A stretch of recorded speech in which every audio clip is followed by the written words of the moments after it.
The Majority Report with Sam Cedar. The destiny of America is always safer in the hands of the people than in the conference rooms of any elite. Sam Cedar. They are unanimous in their hate for me, and I welcome their hatred. We must guard against the acquisition of unwarranted influence, whether sought or unsought, by the military-industrial complex. The Majority Report with Sam Cedar.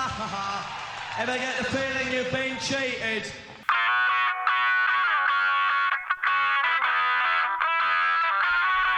It is Tuesday, March 3rd, 2020. My name is Sam Cedar. This is the 5-time award-winning Majority Report.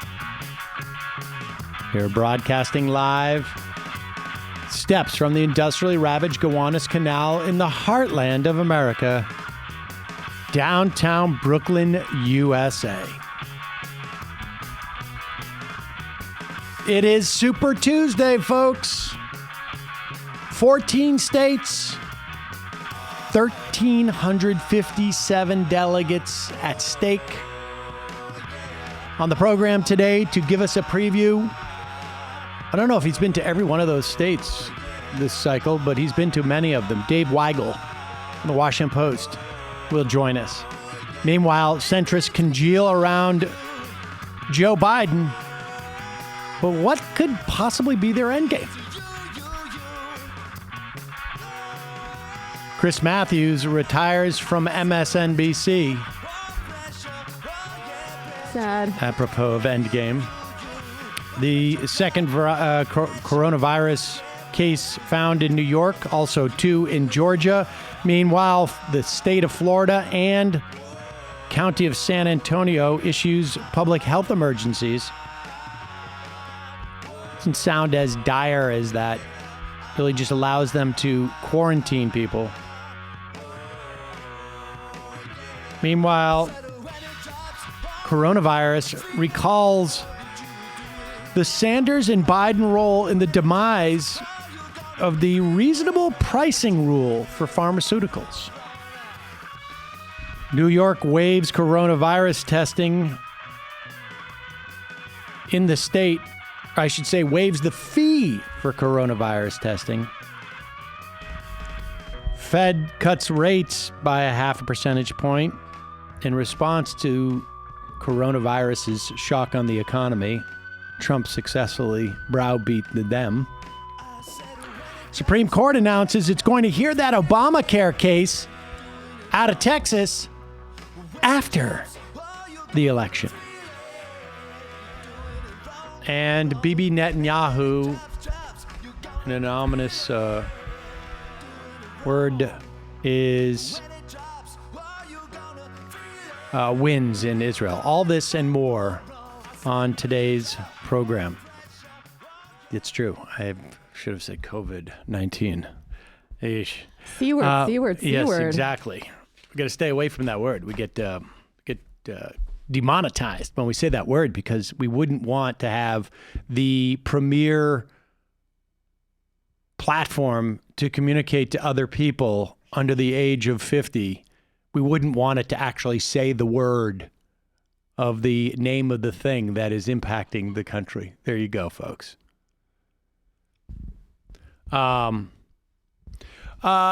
Let's jump right in. As you know, I think some of you know, I am an MSNBC contributor. I am like, if they had a list of the hierarchy of contributors there, I would be not close to the bottom. I would be literally the bottom, I think. You'd be the top of the Bernie supporters, though. I'd be very close to the top of the supporting. In fact, yes, I probably would be in the top position of the Bernie supporters who are paid contributors there.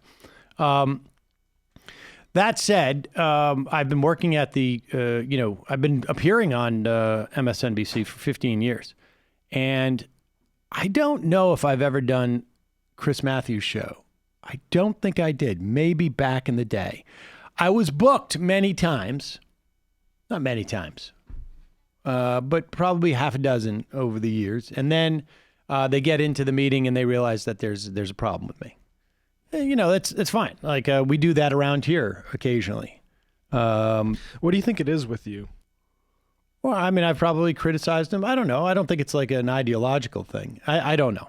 I really don't know. A lot of times he just doesn't like your face. That comes up too.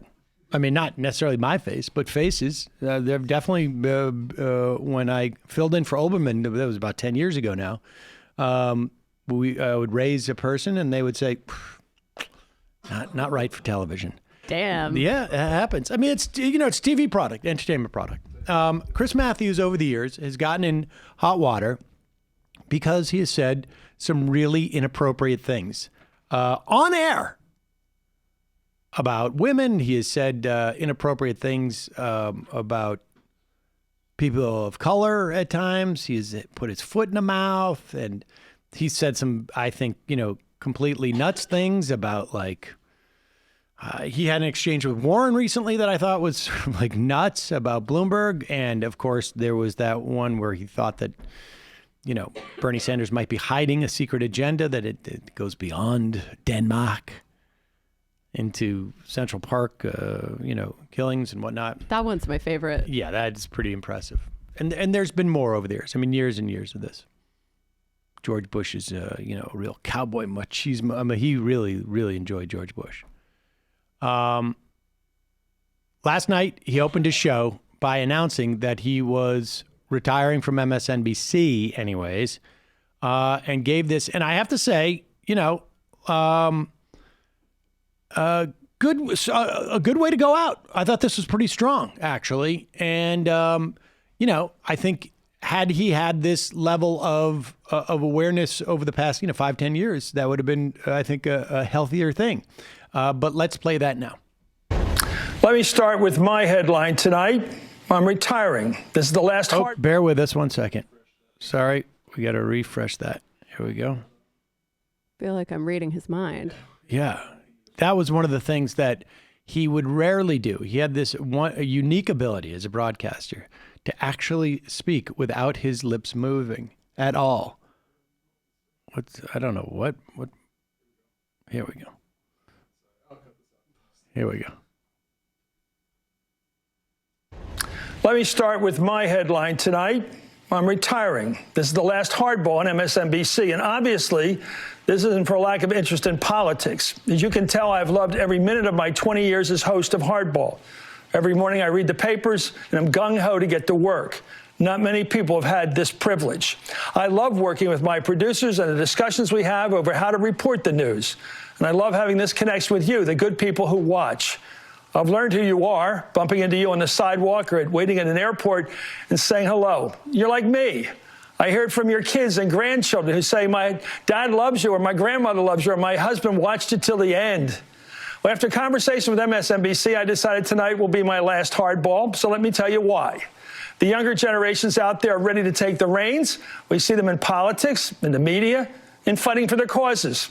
They are improving the workplace. We're talking here about better standards than we grew up with, fair standards. A lot of it has to do with how we talk to each other. Compliments on a woman's appearance that some men, including me, might have once incorrectly thought were okay. Were never okay. Not then and certainly not today. And for making such comments in the past, I'm sorry. I'm very proud of the work I've done here. Long before I went on television, I worked for years in politics, was a newspaper columnist, an author. I'm working on another book. I'll continue to write and talk about politics and cheer on my producers and crew here in Washington and New York and my MSNBC colleagues. They will continue to produce great journalism in the years ahead. And for those of you who have gotten into the habit of watching Hardball every night, I hope you're going to miss me because I'm going to miss you. But remembering Humphrey Bogart and Casablanca, we'll always have Hardball. So let's not say goodbye, but till we meet again. Yeah, I think that's about as strong of an exit as you can make. An awareness, he's acknowledging there an awareness that that there's a new generation, that he may be a little bit out of step with what is happening within the Democratic Party. And also a very straightforward acknowledgement that he has been inappropriate with women. And there was a piece, the most recent piece, I can't remember what publication, maybe it was in GQ. Laura Bassett, right? Who I think used to be at the Huffington Post. I can't quite remember. But she came out and spoke about her experience, not just on air with Matthews, but apparently inappropriate comments sort of like in the moments before going on air. And my understanding is that there were, and she, I think, wrote this in the piece, other women who experienced this fairly consistently from Matthews. And, you know, he could have gone up there and said his goodbye without acknowledging that that was a problem for him and without saying that, you know, he's leaving now. This isn't an apology so that he can stay. And well, do you think he's being ushered out the door for that reason, though? Yeah, I do. I mean, I do. I don't know if, you know, who pushed what or this or that, but I think yes, I think that was the straw that broke the camel's back. I think there was other things, but I think that was one of the. I think those 2 points were clearly the 2 big points, and the idea that he acknowledged these things in the past, did not make an excuse for himself. Simply said the reality, you know, that the standards have changed, that they were never fair to begin with. And, you know, kudos to him. I'm not saying he should stay. I'm saying, but I mean, honestly, but I'm saying, like, you know, I think that was and I hate the word classy, but that was a very sort of dignified way to go out, and a one that sort of, I think, expressed that he understood what was going on and why, you know, as opposed to some people who they get into that situation. It's really, they feel sorry for themselves and they make it about themselves in that regard. So, yeah, I am going to miss a little bit watching him crap his pants over Bernie Sanders, though. I will say, like, it's so much more respectful to the other side than pretending to be neutral while subtly throwing shade. So I respected that about him. Yeah, you always did get a sense of where he stood, but it was always also sort of rather odd in some places. But all right, so that's it for Chris Matthews, and I'm going to take some inspiration from that resignation and apology that we just saw from Chris Matthews on MSNBC. I am not resigning from this show. However, I do have an apology, and I'm going to make this apology not just for myself, but in some part for some of us here as well, right? Because I think some people were a little bit more, are probably in need of making this apology, but I will do it on your behalf. Several days ago, I think it was Thursday. It doesn't matter what day it was. We made a commitment to you, our audience, that we were going to cease showing videos of the decline of Joe Biden. And because we felt like at that point, people had already gotten the message. It wasn't going to be an issue. There was no reason to sort of like hammer this into the ground. At one point, it's gratuitous. But since we're back and Joe Biden is back in play, supposedly, we'll find out more tonight, but after South Carolina and the endorsements that were, and we'll talk more about this, apparently paved in some respect by Barack Obama. Thanks, Obama. Well, it's interesting, and we're going to talk about this later. It's interesting that Obama sort of orchestrated this, but still won't come out publicly. It leads me to believe that maybe necessarily Joe Biden isn't the answer. He may not be the ends. He may be the means. Yeah, I mean, but Obama's smart. We can talk about that in a bit, and I think probably we'll talk about it with Weigel a little bit. But Point being is that I want to apologize in advance. We're going to play more videos of Joe Biden's decline because now it becomes relevant.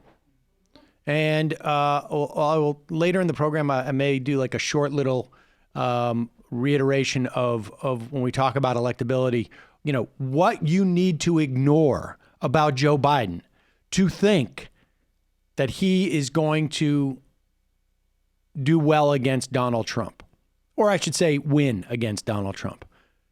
And I will concede this. And in fact, I think it's important to concede this. It's all a guess, right? It's an educated guess, maybe, but nobody knows. Anybody who tells you with some type of assuredness who's going to win this election, they're wrong. They don't know. They can't know. We saw a candidate win last time who had statistically maybe a 15 to 10% chance. So we don't know. But what we do know is that people who follow Joe Biden, who have reported on Joe Biden over the years, say this guy has lost a step. People who were sitting on that stage debating him over the course of this campaign have said things like he's lost a step. Firsthand, I can tell you. And here's Joe Biden. And look, maybe Donald Trump will not exploit this. But here we go. It's time for America to get back up on its feet and once again fight for the proposition that we hold these truths to be self-evident. Sounds corny. Not a joke. Think about it. We hold these truths to be self-evident. All men and women created by you know the thing. You know how we talk about it. Are we the people? Folks, endowed by our Creator with certain inalienable rights. We've never lived up to that. We've never lived up to that. Thomas Jefferson, who wrote the words, never lived up to it. But we've never, ever before walked away from it. Never. So that silence you heard after it was pretty intense. I mean, this is the thing.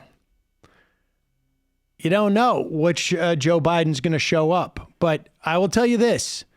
And we'll ask Weigel. He has the lightest campaign schedule of anybody. It's only going to get more intense if he has to run, against Donald Trump. And we'll see. But just play that one more time. Just isolate that clip if you can. We hold these truths to be self-evident. All men and women created by you know the thing. Yeah. Weird. And now, this I did appreciate. He almost sent all of his supporters to go vote on Super Thursday. Look, tomorrow's Super Tuesday, and I want to thank you all. Yeah. Trump was referencing that in his campaign rally 3 hours later. Oh, he was? He called it Super Thursday. He's gone, folks. Yeah. I mean, look, that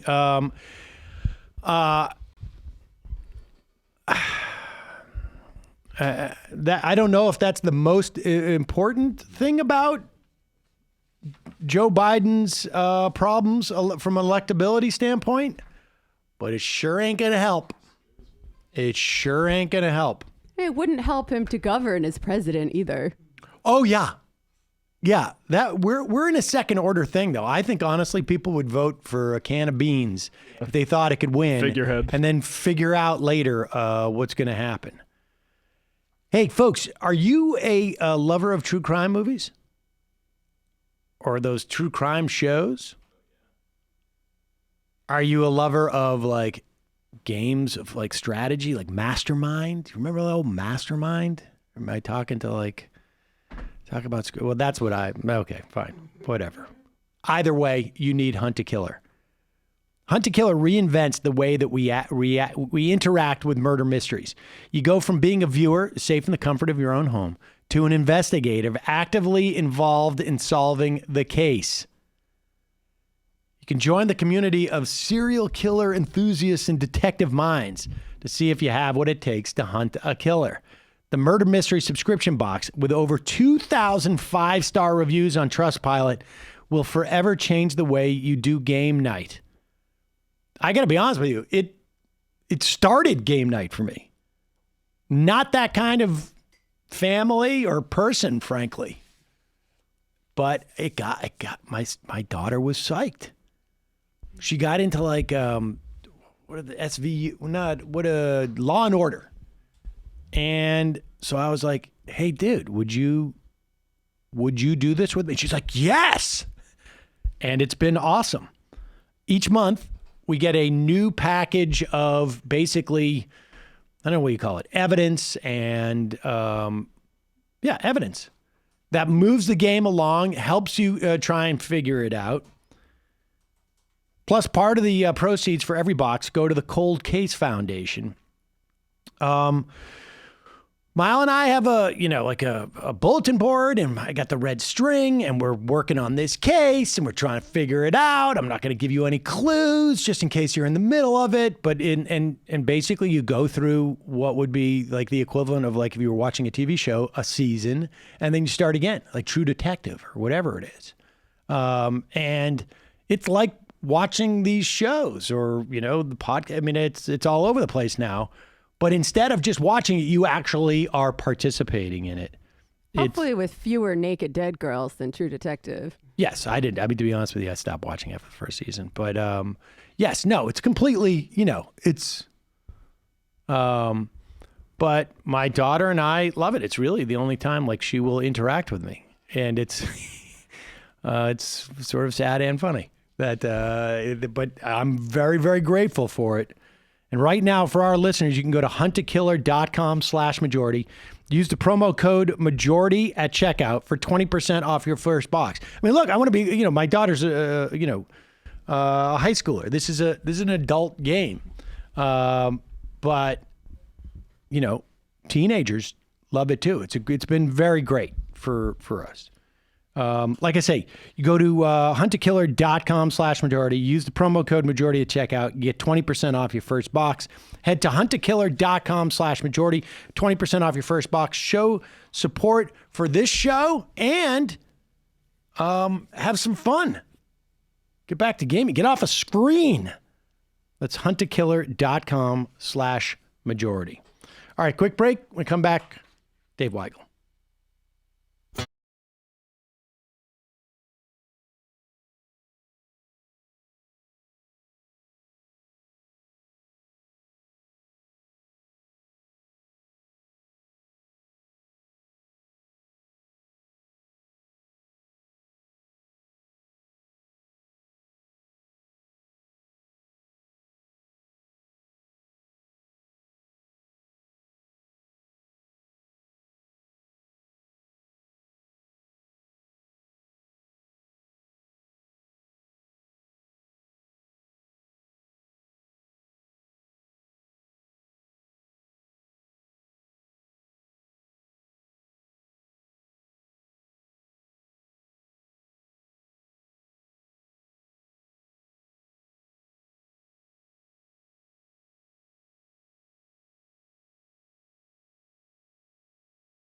Here on the Majority Report on the phone, ladies and gentlemen, I would bet that of all the people we could talk to who are not embedded in a campaign, this person probably has been to more of the states that are involved today and frankly across the country than anyone you personally know, ladies and gentlemen, unless they like work for like one of those things like where it's the driving hot dog and they go around and I don't know what that is. Mm-hmm. I think that stunt is done. Dave Weigel of the Washington Post, welcome back. Thanks. And you call them campaigns, I call them covert operations. Oh, there you go. That's right. Dave Weigel, the worst CIA agent around. Now, all right. So, Dave, how many states have you been to in this cycle? Oh, I don't want to break down everything because I'd forget a couple, but I've been to every state but Hawaii over the course of covering campaigns. I've probably been to about 20 this cycle. Wow. Every state but Hawaii, like probably the most beautiful place you could go. And it's a bad one to do last, too, because if you do North Dakota last, you actually get like a gift bag because they statistically are the state most people don't visit. and they're very happy if somebody makes them the 50th visit. But no, I've got Hawaii State. There's a primary there coming up, so I have a legitimate reason. Sweet. Well, Matt's from North Dakota, and so he's constantly building that gift bag for people. That's they send about. All right, so. We spoke to you on Friday about South Carolina. Just your quick take on, I mean, because it seems like it was a million years ago, and a lot has happened actually since then. But Biden seemed to overperform. Yeah, he did. So I had a couple warnings about this, mostly on Twitter. I think that the Sanders campaign got a little bit high on its victories from earlier in the month, and I understand why. I mean, there's just this huge chorus in the media that downplays when Bernie Sanders does well. I get that, but some warning signs were there. I mean, he won the popular vote in the first 3 states, but there was a huge walk away by some suburban voters who'd been pretty willing to vote for him in like a anyone but Hillary contest. And we're dicey now. We're flirting with their options. So he goes into South Carolina and has actually a whiter electorate than he did 4 years ago. He barely improves on his black vote. And Biden, from everything I was seeing and hearing from campaigns, Biden was always going to win, but surged by taking up support from all the moderates in the final couple of days after Jim Clyburner's endorsement. So I don't think there was anything else the Sanders campaign could have done, but it was hoping at least for a more narrow race that raised questions about whether Biden could put together Hillary's coalition. And look, every candidate's coalition is different, but the scale of that victory with black voters, I think, got very ominous, and that's what saw the stampede toward Biden in the last 48 hours.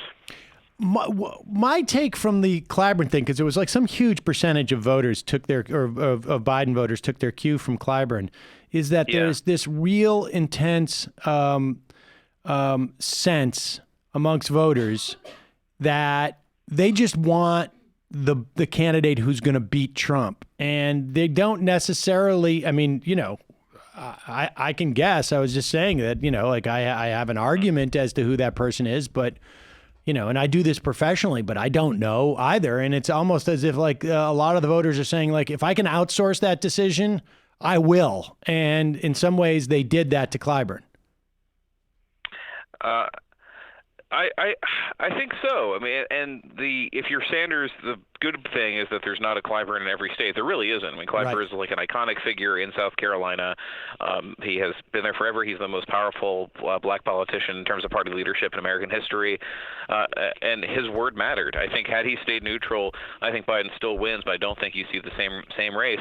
And the Clyburn effect ends up ricocheting everywhere else because of that margin. I mean, it was the biggest external event. I mean, I think two hinge points in the past couple of weeks have been Klobuchar doing well enough to get one delegate in Iowa helped extend her campaign probably longer than it should have, which hurt Elizabeth Warren, which hurt Pete Buttigieg. Then the Clyburn decision. I mean, stuff ricochets past the other states. And I'm not trying to be negative about Sanders, but he has, I think, made the establishment of the party less and less worried in every state, even as he's done well on some of them, because they were looking for evidence that he was going to transform and pull in people that never would have voted for him otherwise. And you saw this in sort of Sanders' world on Twitter. I mean, not from the campaign itself mostly, from supporters arguing, look, if he is in a position where he's rocketing towards a nomination, the opposition is going to fall to the side because people want to unite and beat Trump. That had not been happening. There's not been an event that has really boosted Sanders in the same way. Even Nevada was by far his most impressive win, bigger than the polls suggested, and he added to his coalition. But he added in a way that that Biden was able to overwhelm in a more African-American state. So the disadvantage for Biden is that there's only a few states comparable. Even if you look at the rest of Super Tuesday map, the only state that looks demographically like South Carolina is Alabama, right? Where you're going to have probably, again, a majority of voters will be African-American. But the Sanders weakness with those white rural conservatives who backed him last time, that's kind of what I'm watching today. And I think that is why you've got a little more spring in the step from the party establishment saying, oh, we don't need to settle for Sanders. Great. Yeah, the turnout was significantly larger in South Carolina, and a lot of those people were white, affluent voters. Is that right? Absolutely. Yeah, I think that's been one element of reality that some of the left have not gotten to yet. Now, look, if you look at the Working Families Party and some people who endorsed Warren, part of their argument all along was she can win she's a bit more like those people who won in 2018, the suburban women. She can appeal to them. That was kind of a pitch for Kamala Harris. That was a pitch for a lot of people who got left on the wayside on the way to this election. And there is, I think, a starting assumption with a lot of Sanders analysis that if you turn out more people, you're turning out people who don't normally vote. People who don't normally vote don't because they don't think the government's providing real services or doing what it says. So they're Sanders voters. That's the assumption. In South Carolina, I mean, the most of the turnout surge went to other candidates. It went to Joe Biden. He did much better than. I mean, he shrank. He was below Hillary's margin, I should say, in the state. So, like Hillary's landslide there. Indeed, they prevented them from. They prevented Biden from breaking the way the same way that Biden did, that Hillary did. Right. But I mean, she got 272,000 votes, and Biden got about 260,000 votes, and Sanders ticked up a little. But I think I'm doing my math now. Yeah, she took it by about 10,000. But then you look at everybody else, and there were just between Steyer and Buttigieg and Warren. That was this giant pile of about 150,000 votes that came in, and those people who didn't vote in the last primary. They got more. And the key district here, and funny enough, the first district of South Carolina is the one that includes Charleston, the one that's been moving the quickest towards Democrats. It's got all these retirees and people with college degrees in it. And the congressman there stayed neutral. He ended up personally voting for Buttigieg, but only saying so afterward. But the biggest turnout jump was in that district. I mean, tens of thousands of voters who skipped the last primary, and Sanders did not do very well in that district. Yeah. So what does that tell us? Well, okay. So I guess maybe temporally, let's move forward. Yeah. So Biden comes out of there with a big enough win that the I guess Project Biden is revived, essentially. Barack Obama, it was reported by the Times, called Pete Buttigieg the other night and supposedly did not say you should endorse Biden, but said now is the time of your maximum leverage. Who knows what was said in that conversation, but I think it's quite clear that Obama. I don't know if he orchestrated this behind the scenes, but he certainly sort of like, pulled the right, pressed the right buttons and pulled the right levers to sort of get to the point where you have Klobuchar, Buttigieg. I mean, I think people were very surprised about Klobuchar and, dropping out when she did. Right. Because nobody anticipated, she wasn't like she was going in like, I'm going to revive my campaign in South Carolina. She was waiting for Minnesota. And so the project's been revived. First off, let me ask you this. Like, what's going on there with that? I mean, because why wouldn't, what's the theory behind Obama not endorsing Joe Biden, but like, how much is this is about Joe Biden and how much of it is, how much is Joe Biden the ends or the means in this situation, right? Well, one victory for Sanders was, I think, there was one theory of how to win a nomination and I guess protect the establishment, and that was the Hillary one, which is lock up as much support as early on as you possibly can. And there was a backlash to that. I mean, Hillary was better at lining up support than almost anybody. I mean, the only comparison is Al Gore, and the comparison only falls apart because Bill Clinton endorsed Al Gore before Iowa. So he said he put the hand on, and Sanders, I think, effectively scared a lot of Democrats out of putting the hand on. They also were scared because of their options. And look, why didn't Joe Biden get the same support from donors as Hillary Clinton, despite 8 years in the White House? One reason is what you saw with the support for Buttigieg and these other candidates, is that a lot of Democrats who saw Biden close up and saw their options said, I'm not sure if this is the guy who can go long distance against Donald Trump, and maybe we need to try something else. So I think that there are a lot of factors going into this. Obama's just taken this hands-off position of not making an early statement, an early endorsement that is somewhat unique for a president, but I think part of it is that if he had jumped in at any other point and said, I'm putting my hands on, they've got to mollify the Sanders movement, which if he loses this nomination, there'll be a lot of people saying that's it, I'm done. I'm not going to vote anymore. So I think the caution made a lot of sense. But knowing what Obama thought of this primary, he has liked Pete Buttigieg for a very long time. He's among the kind of Frank Bruni column readers who think this guy's the future of the party. I'm not trying to be dismissive. I'm just saying that's a right. demographic, right? Like Joe Biden loves David Brooks, and I think Obama likes him and Frank Bruni. So he always liked the guy, and he had, I think, well-reported concerns about Biden as a candidate. I don't think those concerns vanish. I mean, one advantage that I'll eat crow. One thing I thought was that this South Carolina was coming too close to Super Tuesday to help Biden tremendously.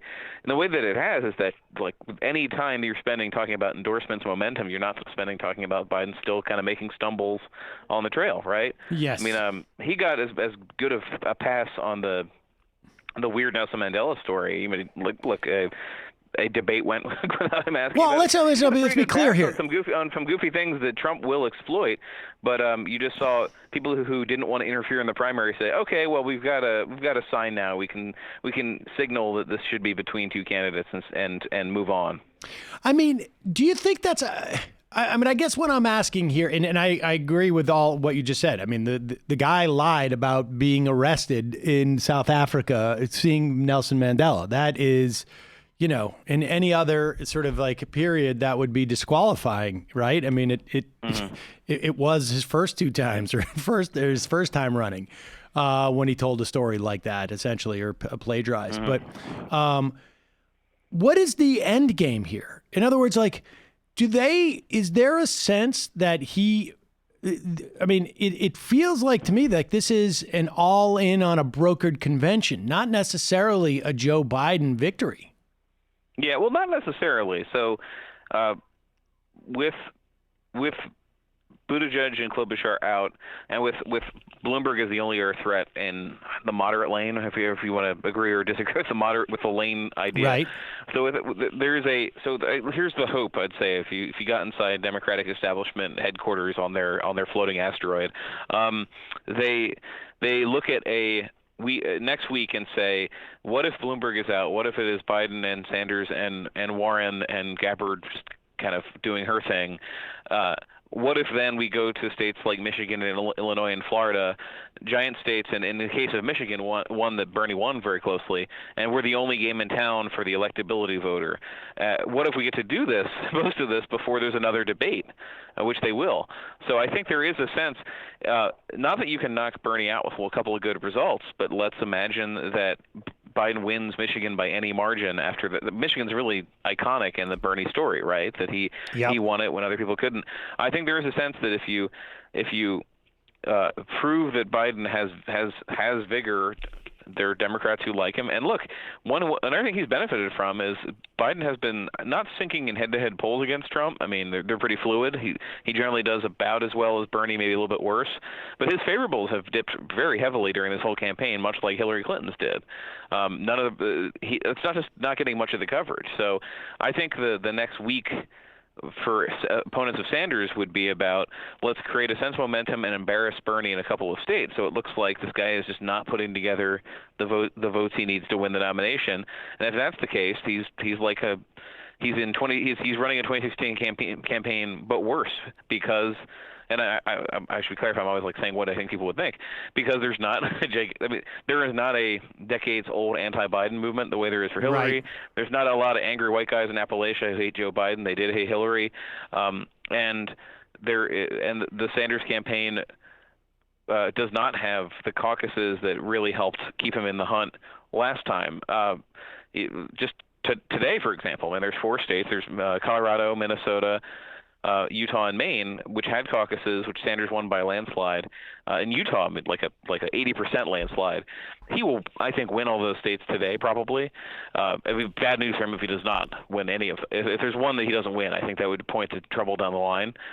But with those, I mean, looking down the map, for all the focus on California, you've got the rest of March. There's an opportunity to beat Sanders in some Midwestern states, and there's not the same sort of heavy delegate caucus states down the map. Washington State, for example, also votes on the 10th. It's a mail-in ballot, but it's in 2016. This is complicated. I'm going to run through quickly. For some reason, Washington had both a caucus and a primary, and Hillary did very well in the primary, but she got smoked in the caucus. So there's a sense here that you start putting up decent numbers against by Sanders or beating him in states he won last time, and there's not another place for him to recover to. I think he would end up recovering to Arizona and Wisconsin and places that demographically are pretty good for him, and also where he has campaign strength. But it's very ironic. He would be running against somebody in Biden with far less support from donors and far less, I think, buy-in from activists, less voter organization than Hillary had, yet without Hillary's problems that kept dragging her down. And the final point I'll make on this is there was a voter in 2016 who just was never going to expect to see Sanders in the White House, but wanted to vote for him to keep the primary going, to keep the debate going, because they thought, well, I don't want a coronation for Hillary. I want to move in the Sanders direction at least. And that voter now, I think, has been replaced by one who's terrified of Trump and just wants him to go away. And that voter, I think, is the one being reached out to here if it looks like Biden can be said to have momentum. Like he wins in North Carolina, he wins in Virginia. They'll say, look, I mean, this guy went from dead to in a position to win. I think there'd be polls that come out in the next week, especially because of the coronavirus, that have him beating Trump pretty handily. There'll be some good old-fashioned consent manufacturing going on to say this guy is still, you counted him out and he's in it. I mean, that's one of the great narratives of politics, isn't it? Everyone wrote him off, but here he is. And I think Sanders benefited from that in Iowa. I think Biden would benefit from that if they had a good Tuesday. So what do you? So let's look for a moment at Warren and Bloomberg. What is your sense of what they need to stay in the race, or what their intentions are? I mean, to the extent that you have any sense of that. I think both of them need external events to really make them competitive. So both Warren and Bloomberg are talking openly about this moving to a convention where no one has a majority of delegates. In that situation, I think Warren is probably in a better position just because they're both former Republicans, but she actually got in this race in the party before 10 minutes ago. She did not endorse George W. Bush. You don't need to go down the whole list. Right. And he's thrown a lot of money at state parties, but she's made a lot of personal connections, more than Bloomberg has, despite all the spending. And so their thinking is, if it gets to a situation where there's a convention and it looks like Sanders can't win the general, and Biden has been weakened terribly, then they're in the hunt. That is a theory. I mean, I think the original Warren plan and the original Bloomberg plan are basically gone. Warren's plan was to win Iowa, New Hampshire, and Nevada, and lose South Carolina, but win on Super Tuesday. That's gone. The Bloomberg plan was that Biden would be so weak that he would probably come in second behind Sanders on Super Tuesday. TBD. We've got like 7 hours, or if you're in California, we've got 11 hours left. But that looks less likely today. So they're kind of counting on a broker convention.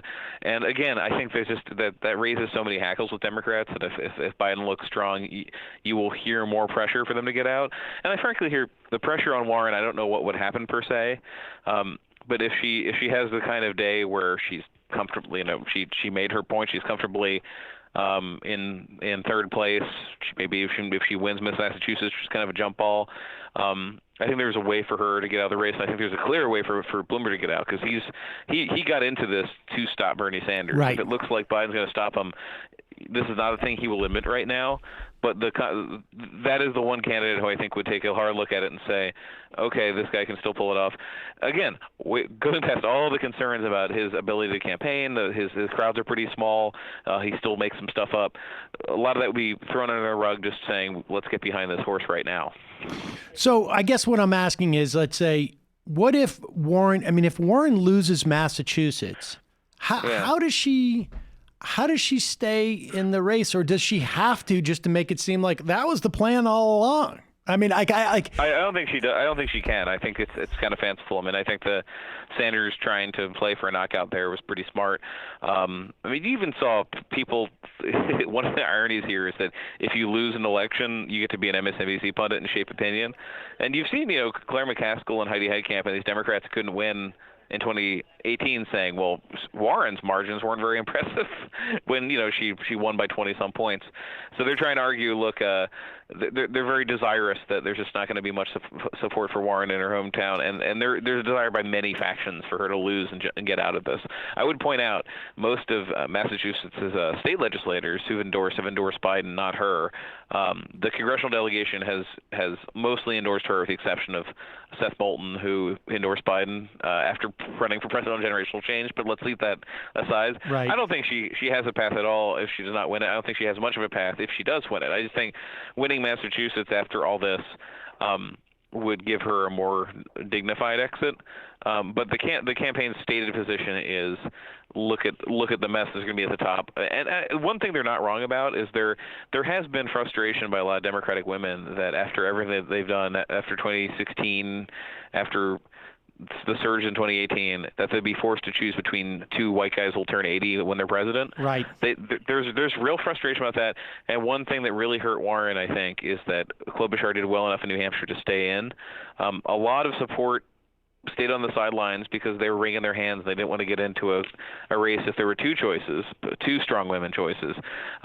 Emily's List, for example, is the kind of group that would have endorsed Warren at the start of last month, had she won Iowa or had Klobuchar dropped out, and they only endorsed her yesterday when Klobuchar dropped out. So I do think there is a vote out there that is, but it is limited because, like I was saying before, there was a voter last cycle who said, Hillary's going to win, I'm going to play around and see where this goes.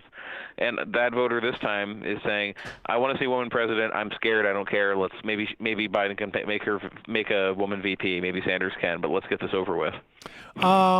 Who benefits if Warren drops out? So there's polling on this, but it's very buyer beware because it changes a lot. Her top second choice has been Bernie Sanders pretty consistently, but that does not mean they all go to Bernie Sanders. And I think her current coalition, based on where it's been coming from places, there are some people who, the loud ones on Twitter, whose second choice is clearly Bernie Sanders, but she gets a lot of suburban female voters who I think do not like Bernie, do not want him to be the nominee, would reluctantly vote for Biden. Or, one option is that they just don't vote in the primary. Right. So I think her dropping out would help Bernie in some ways, and in terms of the delegate math from state to state, it would help him, but not all her voters would move to Sanders, and I feel. I mean, people will point to polling from a couple weeks ago just so that, Sanders will beat anyone head to head. We don't know yet. We don't know how that looks if Biden seems like he's back on the path to win something after tomorrow. We really don't. We really do not know. I mean, it's not good radio, but like anyone making predictions based on polls from the day before is in bad shape. Polls were dramatically off in a bunch of these states. Yeah, I have to say, I was out canvassing in Massachusetts this weekend, and I was pretty struck by the absence of Warren voters. I mean, it was also a working class neighborhood, but I was really struck by just sort of the first thing out of people's mouths was like, I want to get that piece of garbage out of the White House, and everything else was sort of secondary to them. And, I think most people are just looking for some, they would outsource that determination as to who's going to win, if they could, frankly. And I mean, that's why we have you on to tell us who's going to win. And look at you won't even do it.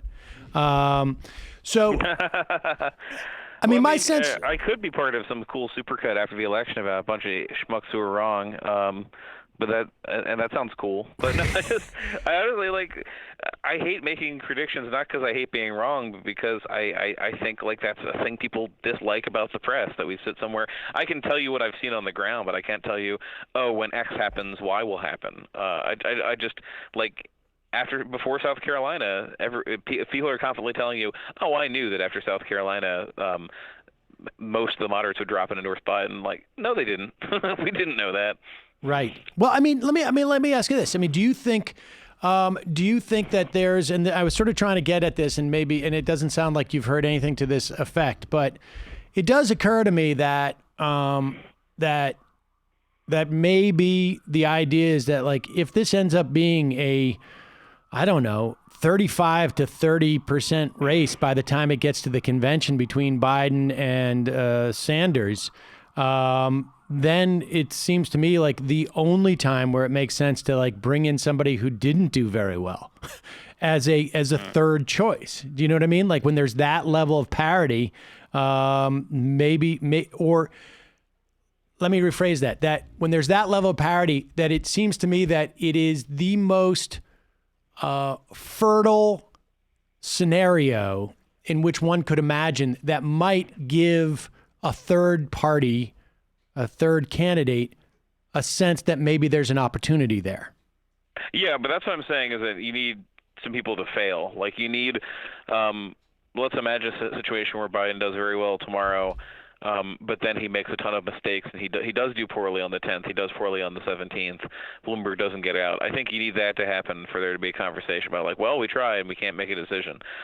There's been a lot of, because California is on the map today, there's a lot of talk about, oh, well, what would happen if people try to catch Sanders, because they can't. And I think it's worth pouring some cold water on that, because of the 5 states that cast the most votes in Democratic primaries, only one of them is voting today, California. You then go to New York, Pennsylvania, Illinois, and Florida. They're all coming up fairly soon. New York's in April.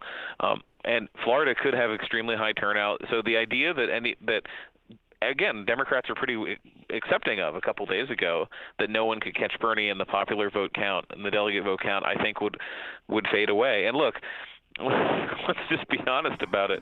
That conversation was largely among moderate Democrats worried that Sanders would get like 38% of delegates and claim the nomination. If it's a situation where Biden has 38% of the delegates, everyone who is whining about this will be like, oh, that's fine. Right. And they will, right. I think, of course, with no small degree of cynicism, look at Bernie's quotes from that week and say, well, even Bernie said that whoever had the biggest plurality should be the nominee, so I guess we're done here. Exactly. All right. Well, let's just go over the states and just give me your sense. I know you don't want to make a prediction, but California, I think people are anticipating a big Bernie win. Now, that's not going to come in tonight, right? Like, we're going to be hearing about this for the next 2 weeks or something like that, right? Yeah, and it'll be so the California vote situation is interesting in a lot of ways because there's precincts that have been replaced by these early vote sites that so far I've not seen are having a ton of problems, but it's very early in the day there. And what happened I know what happened in 2016. I can describe that. So Hillary Clinton blew Sanders away in the first count of people who voted on Election Day, and there were more than 1.3 million ballots counted afterward, actually closer to 1.6. When those ballots were counted, Sanders did slightly better and better, and he ended up losing by single digits when it looked like he was going to lose by 10 or 12. So now the caveat here is that the early vote. So it's about 1.4 million early votes were cast by Democrats in the run-up to today. If there'll be people who vote just today, and that's not counted for like 3 weeks, for 4 weeks. That might have been a vote that almost certainly was a vote where Joe Biden did worse than he does today, given what happened. That it might be a vote where Sanders was doing better than he does on Election Day. We don't know. And the one thing I am confident is that I can see a situation where Biden does worse as the vote is counted than he did today. Right. And the really fun thing here, and so. You look at the AP and all that stuff. I think their delegate projections, they're just not going to make them for a while because they're hard to make in California. They're gonna shift. The really fun one, and I use the word fun sort of sarcastically to imagine, is let's say there's a situation where three can't look at based on the polling, Sanders and Biden and Warren and Bloomberg all qualify for some delegates statewide, and then as more votes are come in from late deciders. Bloomberg falls out of that. So he goes to bed thinking he got 50 statewide delegates, and he ends up getting none. Or somebody thinks they got none, and then as the count comes in, they got more. That could be Biden. So, why don't they count these? Why don't they count these votes when they come in? It's a really good question. People Thank you. about this every cycle. They're incredibly slow about doing this, and it's even less excusable in a case like this, where unless you live in a couple of these congressional districts with contested primaries, you're just showing up and voting for president, basically. Yeah, why can't you just count them as they come in? Set up your system so that they count them as they come in. But I don't know. I mean, that's because I think this is going to have a big. I would imagine Biden's going to do better today than he did with all the votes that were already cast. I mean, I think that, that dynamic, I think, seems at least fairly straightforward. We don't know what the degree, but I would imagine. All right, Texas, do they have early voting? Are we going to have the same situation there, or is it just they have a ton? They will not. They will probably not have anything decisive until tomorrow. They had more than 1 million early Democratic votes cast, which is huge for California. For Texas. Sorry, huge. Too many of these states. You need fewer states. It's huge for Texas. So last time it cast around 1.6 million total in the primary. This time they're at 1 million already. Wow. So you could see, I think doubling would be a tall order, but you probably see at least increase by 50% total turnout in Texas. But they don't have the same exact counting problem. They have other counting problems. I mean, there's stretch of the state that are extremely rural, and so they might not reveal everything till tomorrow, but they'll probably be able to say, oh, here's who is ahead tonight. The other thing is that Texas this is all so annoying. Most states assign delegates statewide and then by congressional district, and Texas does it statewide and by state Senate district, and there are huge variances. There are state Senate districts that have 2 delegates. There's districts that have 10. So the delegate count there is going to be the one advantage for Biden that I keep an eye on, and this stuff does matter even though it probably shouldn't, is that look at the night. The night begins with actually American Samoa finishing up at 6 o'clock Eastern time. Right. So mark that off. Then Vermont and Virginia close. Sanders will win Vermont, but keep in mind he won it by such a landslide last time that Hillary got no delegates. Possible it happens again, but the same kind of negative voices in the media will say, oh well, hey, Sanders only got 70%. What's that mean for him? Virginia closes, and every indication is that Biden went from kind of in the back of the pack to winning Virginia decisively. 7:30, North Carolina closes. That is a state where, again, Biden was organized pretty well, but for an early state, and then came in really strong after South Carolina. Then you've got at 8, Massachusetts, but another run of states. You've got some southern states. So what I'm getting to is that by 10 p.m. that Biden has a disproportionate number of delegates that he will win early in the night. And so the narrative by the time we get to tomorrow morning is going to be Biden's cleaning up, and then possibly a week or two later, we're going to realize that Sanders won big. Yeah, possible scenario. Yeah, so that there's a scenario here where remember what I was getting to is remember the 2018 midterms where there's a lot of quick analysis. The funniest one is Brett Stevens, who writes a whole column-based analysis and has to revise it like 6 times because they keep adding Democratic congressional gains. But TV people have to talk, and they say, oh, it looks like the first races we're paying attention to, Democrats didn't do that great, so it's all over, and they didn't wait till the West Coast. So you have something similar where it looks like Biden did very well. And why does this matter? Well, remember the calendar I'm talking about. While this is happening, people in Washington and Michigan who can early vote will say, oh, it looks like Biden did really well, and that'll move some votes. In Florida and Arizona, which have already early voting underway, people might look at it and say, oh, it looks like Biden's. So I think it's very bad for Bloomberg more than anybody, bad for Warren, generally good for Biden, that the states where he's going to do that we think he will do very well are first. Now, all that reverses if Sanders does very well. I'm familiar with Virginia, and the indications here is that just the lanyard vote and like the voters in other parts of the state are going to go for him. And the other thing I'm watching in Virginia very closely is the districts on basically the Appalachian Shenandoah districts. That's where Bernie did best last time. And I am fascinated by the person who voted for Bernie because they hated Hillary and have no other connection to him. In South Carolina, the one I go to is Pickens County, which is up kind of where Clemson is, basically.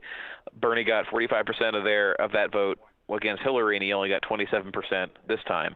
I want to look at those rural parts of Virginia too, because that'll be a sign as the race keeps moving to places with lots of working class white guys, whether or not Bernie is converting people, or whether they turned out to just, it'd be kind of a dark commentary in the last few years, whether they really were just voting for Bernie because they wanted to vote against Hillary. And Right. I don't know. They organize very heavily in these states, but there's a bunch of tests coming up. All right. Lastly, let me ask one question. I know I've held you too long, and I appreciate you're staying with me. One thing that I have not heard anything about is, right, like there was a real sense that Sanders had organized extremely well with Latinos in Nevada, right? Yeah. And this is going to be a big part of the story in California. I mean, we're already talking 1 million early votes in Texas. It's conceivable we're going to get like sort of this massive turnout there. And we don't know. Maybe it's just like, I don't know, people in the suburbs from Houston, really getting involved in this because they really want, Biden or whatever it is. I have no way of knowing, but I wonder, like, to what extent do we really know at this point, like how many, because the whole thing is that Bernie has not delivered on these voters necessarily that don't participate, but do we really know that? I mean, do we have enough granular data? And I'm asking this. I don't mean this to be leading. Like, do we have enough granular data? Because it seems to me that that there is this cohort of voters out there, like I say, who just don't know who to vote for. They just want somebody who's going to beat Trump. Yeah. And it's quite possible that some of those are just saying, like, I'm going to stay at home. Like, I'm a high propensity Democratic voter, and I know I'm going to vote for the Democrat, and I don't care who it is. You could put, like, it could be Mike Bloomberg, it could be Biden, it could be Bernie, it could be, and so I'm just going to punt and just say, like, and the people who are coming out are actually the people who are like heavily motivated for a specific candidate, and which would be sort of the flip of what we generally, assume voting patterns are. Do we have any sense of whether that, is a half-baked theory or whether there's any evidence to that at all or no? Well, you're right that we need more data. It so far has not really happened, and if you point this out, Sanders people will get really churlish, and I understand why, because it's like, why are you talking down these victories he won? But he has not transformed the electorate, and he has not even won everyone who's a new voter. I mean, there's sort of a desire for those people to be Bernie people, to be voters who he turned out after nobody else could, and they're not so far. So I was mentioning Pickens County in South Carolina. We just need more evidence, and we're going to get a ton from really from places like Tennessee, from Virginia, from Oklahoma. Oklahoma is actually one to watch because last time Sanders won that on the strength of independent voters. Now, he generally does. He is an independent. He does well with independent voters, I think. It's been one of the general election arguments for him is that, look, there's a lot of people, this whole argument about him being not really a Democrat, they do not care. That's awesome. Right. But he actually lost registered Democrats in Oklahoma, and he won big with independents, so he won the state by 10 points. Well, that's a state where I'm kind of watching places like Little Dixie, Lake Muskogee, all these areas where Sanders just like ran the table last time. I'm curious to see now, did his canvassers find people who were working class Democrats who'd given up and have decided that they're coming back because he's given them a real offer, or were they just anti-Hillary? And we will like learn a lot more in about 8 hours. I guess we'll also find out about Latino voters in Texas and in California, and I guess maybe Virginia we would see, and North Carolina. All right, Dave Weigel, thanks so much for your time today. I really, really appreciate it. Yeah, I appreciate it. Thank you. All right. Ladies and gentlemen, Dave Weigel. And you can sign up for his it's called The Trailer. It's an email blast, and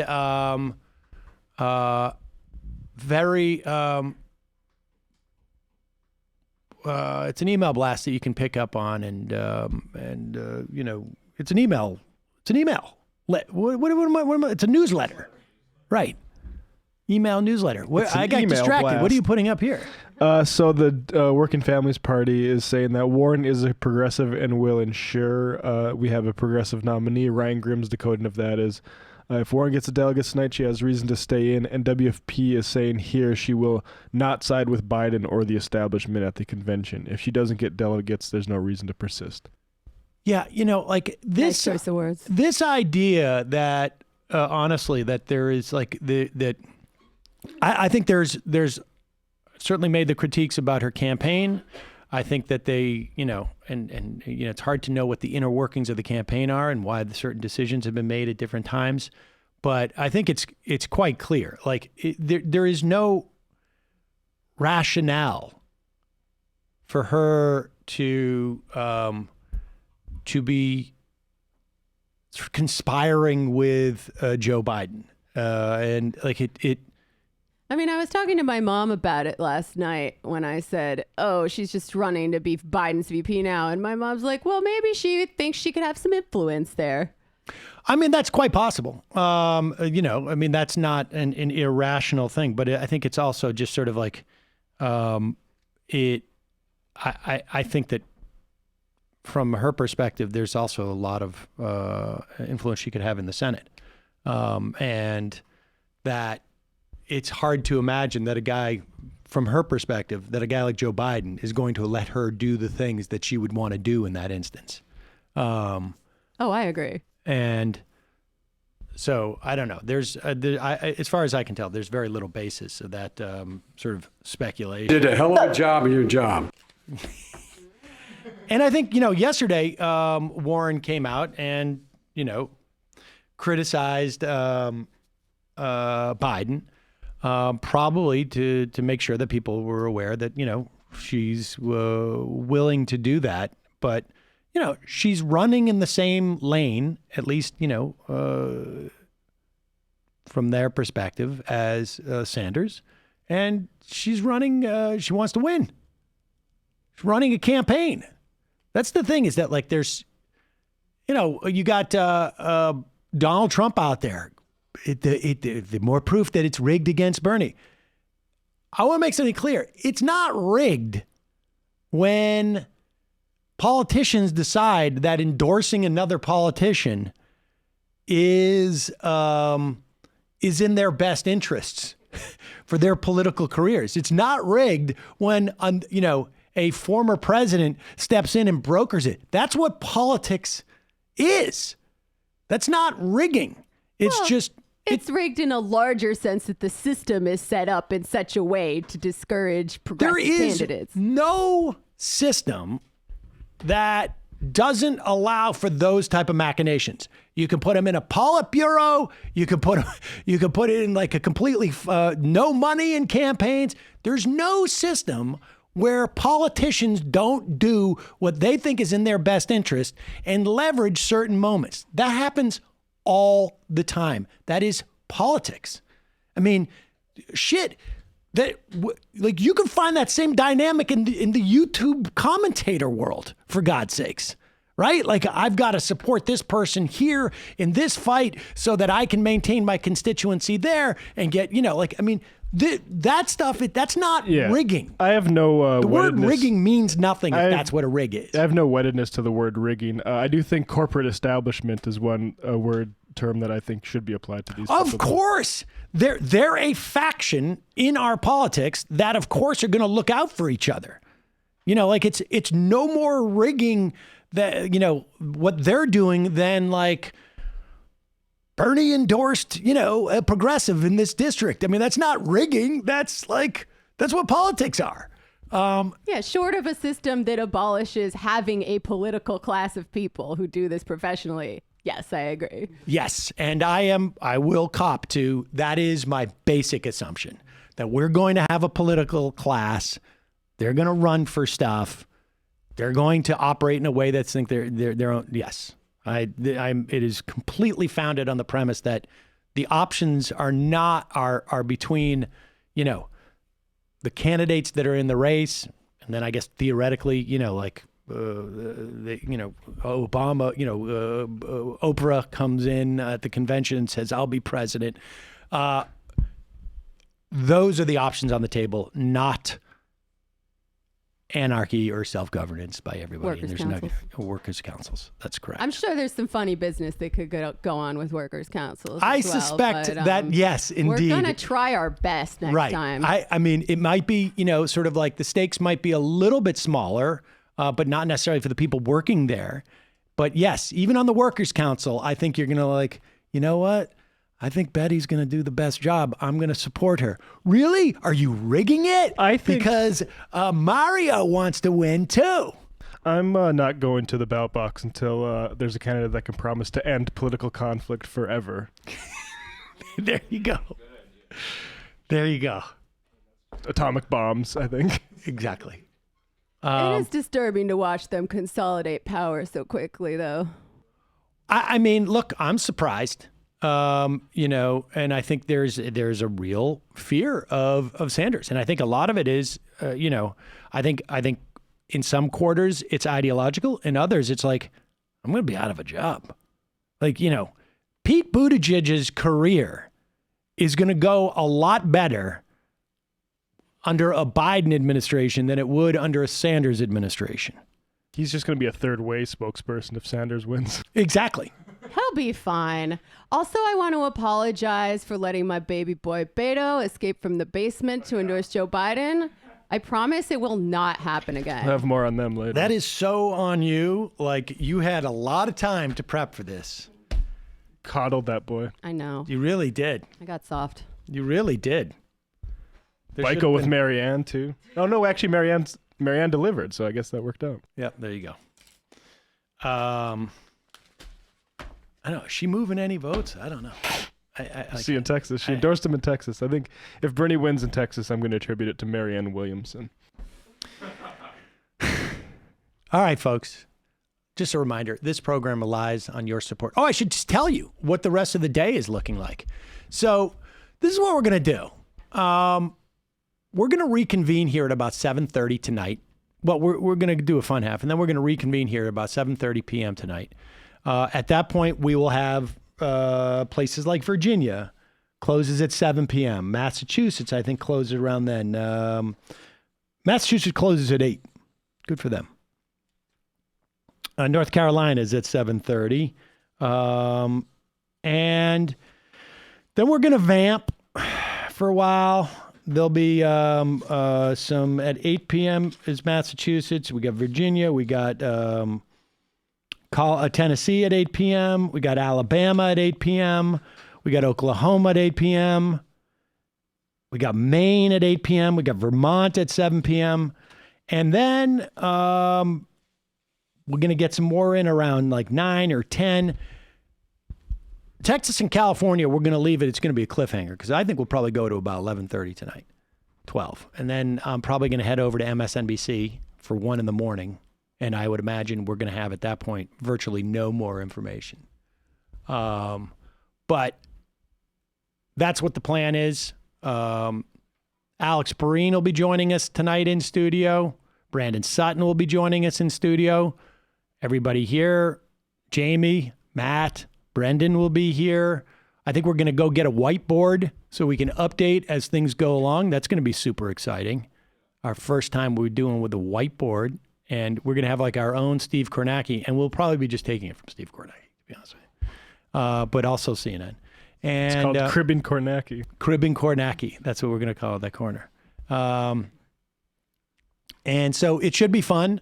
We'll be drinking. I will. I guess I can't drink too much if I'm going to go do MSNBC, or maybe I do. I think it's fine over there. Yeah, that's all right. It's a new age, a new era over there. So that's what's happening for the rest of the day. Folks, your membership supports this program. You can become a member by going to jointhemajorityreport.com. When you do, we give you the free show, free of ads, and then you get extra content every day. Also, check out the AM Quickie at amquickie.com, or you can get it on our app, majorityapp.com. The app is free. You can get the free show. You can sign up as a member. You can log on as a member. You can watch our videos. We're posting videos into members feeds more. Those will get out in the next couple of days. Just we got to work out a workflow for that. So check out AM Quickie. And don't forget, the No McKee Show is doing a live show in L.A. that's going to be streamed on their program, and they're going to start around 10:30 Eastern time. So watch us, then watch No McKee show. You can check that out. You can also check out our show over at patreon.com/The No McKee Show. Folks, remember, whether you're a diehard crime junkie or you're just looking for a way to make game night more exciting, in my case, actually have a conversation with your teenager. Hunt a Killer will get your adrenaline pumping as you examine clues and solve puzzles, all leading you towards solving a murder. Go to huntakiller.com/majority. Use the promo code majority at checkout for 20% off your first box. They send you a series of boxes with more evidence. That's huntakiller.com/majority with promo code majority. TMBS tonight apparently is going to be streaming the No McKee show from LA. So you can catch it on either channel, I guess. I don't know what difference that makes. I don't have anything to do with that. So. All right. Well, that was a mistake, apparently. I hope they're not relying on me to coordinate that. Jamie, what's new with the Antifada? So this week on the Antifada, we had on Shuja Hader, who is a great writer for The Outline, Viewpoint Mag, and other places, to talk about this unique moment that we're in with the Bernie Sanders movement and how it relates to the larger fight for socialism. So we talked about that for most of the time. We talked about Bernie and intersectionality. We talked about what socialism even is, because it's always been, excuse me, contested territory. So that's coming out tomorrow. Patreon.com/The Antifada. Matt! Coming up in the next few weeks on Literary Hangover, we're going to be talking about Toni Morrison's book, A Mercy, and which goes in with the recent topics we've done on sort of Virginia colonization and race, gender, and class, which is a lot of things in there. Bacon's Rebellion stuff. So check that out. Look forward to that, folks. Right now, apparently, 538 is saying that the race is flipped now in terms of like the chances of Biden winning a plurality. Don't listen to them. Well, they're haters. I mean, of course. Use them for propaganda value when it looks good. Yeah, exactly. Exactly. All right, folks. See you in the fun half. You are in for it. All right, folks. 646-257-3920. See you in the fun half. Are you ready?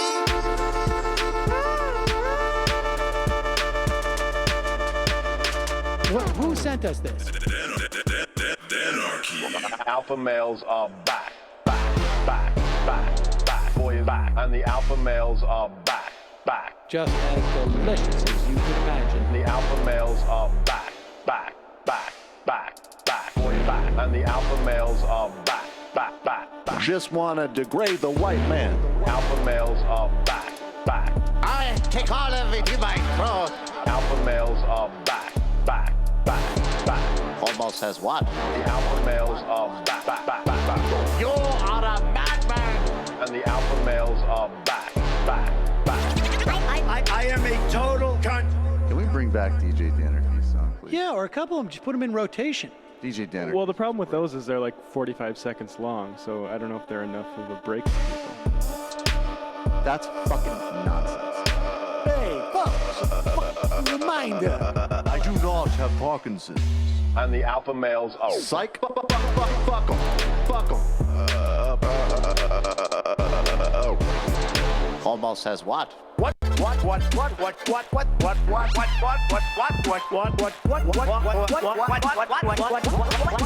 Almost says what? Hell of a lot of bank. Hell of a lot of bank. Hell of a lot of bank. Hell of a lot of bank. Hell of a lot of bank. All lives matter. Have you tried doing an impression on a college campus? I think that there's no reason why reasonable people across the divide can't all agree with this. Psych. And the alpha males are back, back, back, back, back, back. And the Africans are black, black, black, black, black African. And the alpha males are back, back, back, back, back, back. And the Africans are black, black, black, black, black, black, black. You see Donald Trump out there, doesn't a little part of you think that America deserves to be taken over by jihadists? Keeping it 100. Can't knock the hustle. Come on, fuck 'em, fuck 'em, fuck Things I do for the bigger game plan. By the way, it's my birthday. My birthday. Happy birthday to me, Jew boy. I have a thought experiment for you. And the alpha males are back, back. Africans are black, black. Alpha males are back, back. Africans are black, black. Come on. Come on. Come on. Someone needs to pay the price for blasphemy around here. I am a total pussy. Pussy. Oh, let's start with Bloomberg. Why isn't anything showing up on my phone system? That's weird. Oh, there it is. Whoop. There it all comes up. It's like all my computers seem to be very, very slow today. I don't know what's going on with that. Is that Russia? Maybe. Let's go to the phone. Calling from a 215 area code. Who's this? Where are you calling from? Hi. Is it me? It's Ani. Ani, what's on your mind? Hi. Where are you calling from? I'm in Southern Oregon, Grants Pass. I am a trans woman, just so you know, she pronouns. And what is on my mind is the issues that people look over to cast votes. For instance, if Michael Bloomberg were to end up being the Democratic nominee for president, right, I would ostensibly, if I lived in a swing state, for instance, I would vote for him. I do not. I live in Oregon, so thank God I don't have to. In my opinion, Hillary won by 11 points here. So, however, if I lived in a swing state, I would vote for him, even though he's made comments that refer to trans women as men. Right. And, my general philosophy is that I demand to not just have laws, but live in a broader culture from leadership, in which, I am able to use women's restrooms and yada yada. Right. I demand that. However, people who are disgusted by me, who I am also disgusted by, I am disgusted by their disgust first and foremost. Regardless of this mutual disgust, oh, sorry, my boyfriend is putting the baby chickies away. I am, sorry. I believe in class consciousness being unified. So regardless of my disgust and their disgust, I believe that we are allies because we all make under $100,000 a year. And that's an understatement. And so I just find it astonishing, though, that we have to swallow this kind of nonsense at all. I mean, it goes on with Biden. It goes on. I find literally everyone but Bernie to be, just ridiculous to swallow. And yet, of course, I will.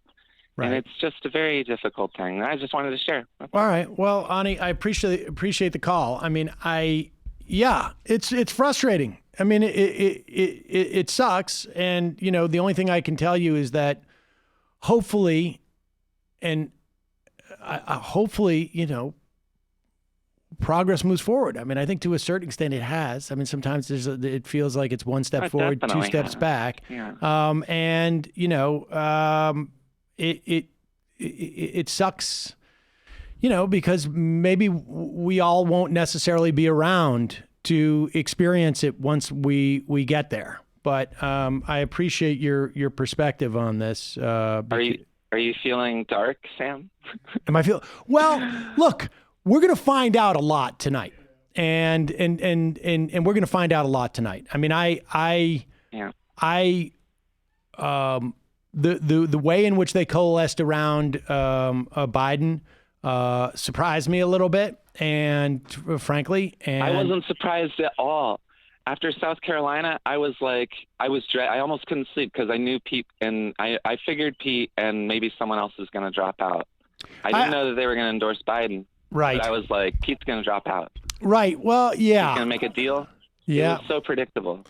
Well, I was like, he's going to make a deal. Well, maybe we shouldn't let them change the narrative this much this quickly. Like, I've just been thinking what was that, about Jamie? this. Oh, you're far away. I can't. Like, we always knew that Biden was probably going to win South Carolina, right? We were mentally prepared for that. Yeah.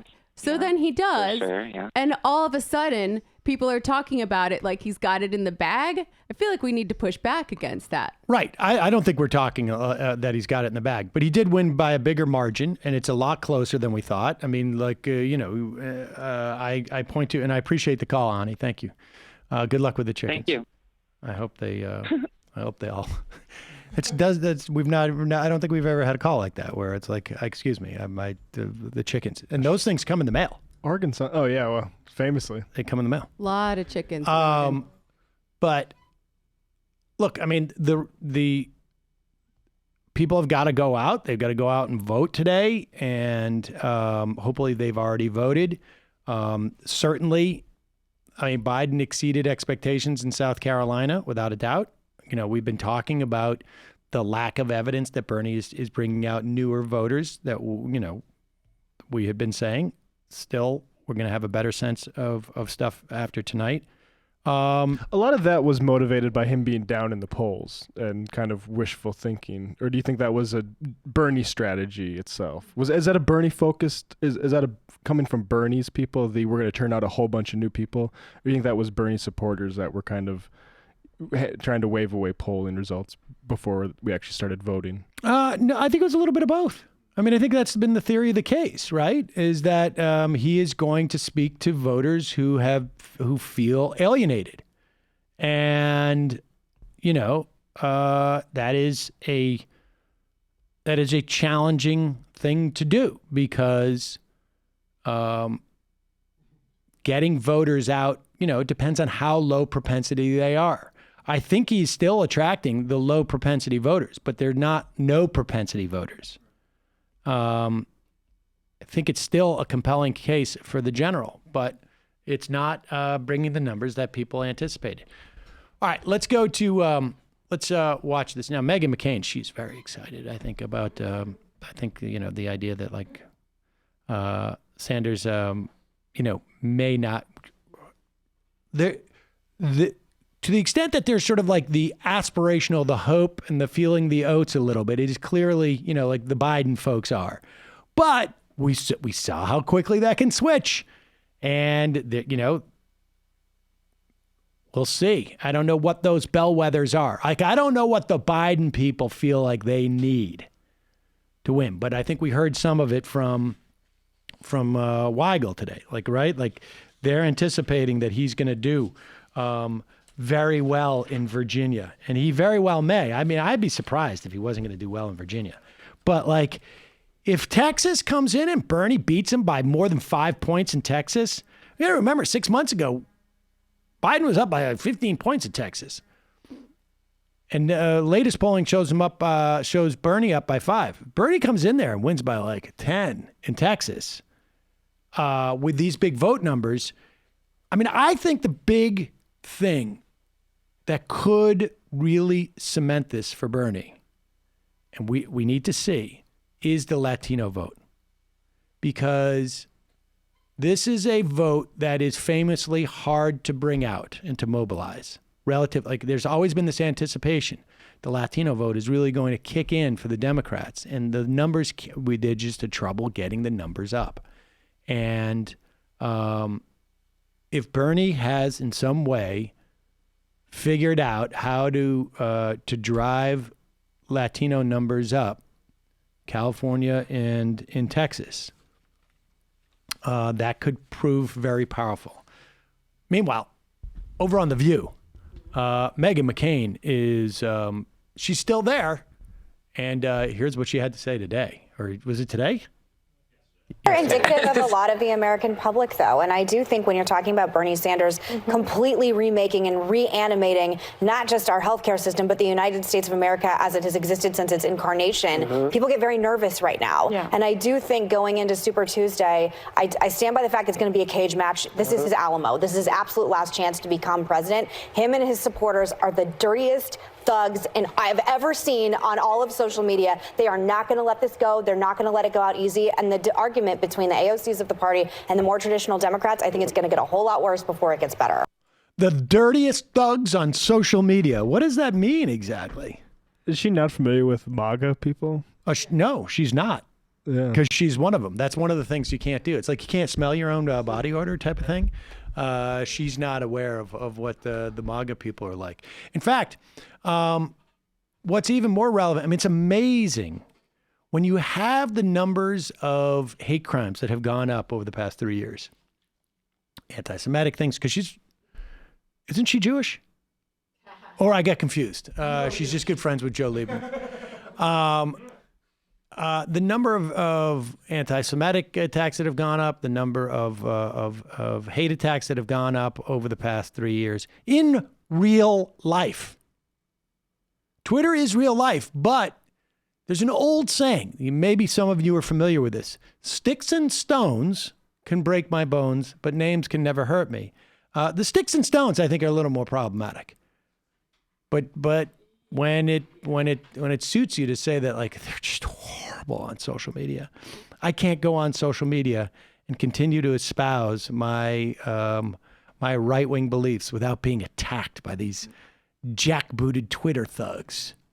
Yeah, and I mean, if we were a more snowflakey campaign, we could possibly seize upon the fact that she referred to Bernie supporters as thugs when he has the most support from non-white people of any candidate running. So what's she trying to say, really? Interesting theory.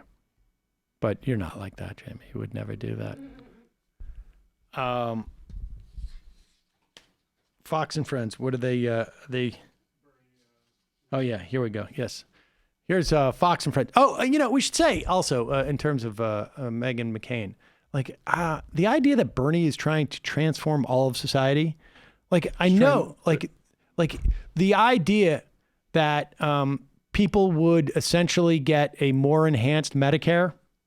We have 45 million people, 50 million people in this country, maybe a little more, who are on Medicare. And then, tens of millions more on Medicaid. I don't know, we're like maybe half the country almost is on Medicaid or Medicare, maybe a little bit less. And then if you include S-chip, like if you kids, the idea that like the other half would also be on it. I don't know if it's like that it really amounts to a fundamental transformation of healthcare as much as it would be health insurance. It would probably bring the prices down, definitely. But then everything else, like, can you imagine how different things would be in this country if there was one free college university option in each state, or, the state system was free, let's say? You would have more home starts, probably. You would have more teachers, probably, more social workers. More entrepreneurship. Probably, a somewhat better economy, and certainly a lot less sort of immiseration and stress. And I guess that would be different. Universal pre-K, that would make it easier on a lot of parents. Trying to reanimate America. Right. And reinvigorate in many ways. She said reanimate, which is a very funny thing to say about America. Right. It's no longer going to be this like sort of dead carcass that is floating flotsam in the... All right, so here it is, folks. The Fox and Friends this morning got up early. They're super excited for Super Tuesday showdown. Dems are gearing up. Here's the crew over at Fox and Friends giving us their analysis. The reason it's a Super Tuesday is because they need 1991 delegates to win the nomination. Today, up for grabs, 1/3 of those, 1,357 up for grabs today alone. The biggest state, California, where 415 delegates are up for grabs. And I just can't tell you, and I'm sure you understand how everything has changed since Saturday. If Joe Biden just squeaked by a victory, he probably wouldn't have gotten Amy Klobuchar's support. He probably would not have gotten, someone wouldn't have woken up Beto O'Rourke and told him to go down and stand on a counter for Joe Biden. They probably wouldn't have gotten somebody like Mayor Pete to give in, but it was such a substantial win, and there is such a fear on the left of the success of Bernie Sanders. It was a 5-alarm fire for everybody to quickly get to Texas and tell Joe Biden, I'm behind you. No telling what's happening behind the scenes, but Joe Biden took the stage. You have Beto O'Rourke with him, Pete Buttigieg, and Amy Klobuchar, and then you have Bernie Sanders taking the stage with AOC rallying the crowd for him. Oh, and Elon Omar. So you got to wonder what happened behind the scenes. You know, I mean, they were all in it to win it. I wouldn't be surprised if somebody in a high-ranking capacity probably called him and said, look, for the good of the party, you got to duck out today. Does Tom Perez have that type of power? Is it Barack Obama or Jimmy Carter? I think it could be either Barack Obama or Bill Clinton. Is it politics? Somebody that. Don't they do this? They say, I'll promise you a position in my cabinet, maybe. It's or all saying that. It's all to stop Bernie. All right, Griff Jenkins. They're really trying to make it seem very nefarious over there because this theme of like, there's something untoward that's going on. The New York Times reported yesterday, that Obama did not directly tell Buttigieg to endorse Joe Biden, but he told the Buttigieg that that Buttigieg now has the leverage and that he should consider how to use it. Now, like, maybe Buttigieg could have gotten off the phone and go like, oh, wait a second. I know. I'm going to go down to the local sandwich shop and get a free sandwich, as people like still think. Like, do you think that's like, I mean, this is from an unnamed source. There's no doubt in my mind. I mean, look, Obama doesn't have the ability to say, Pete Buttigieg, you have to do what I say.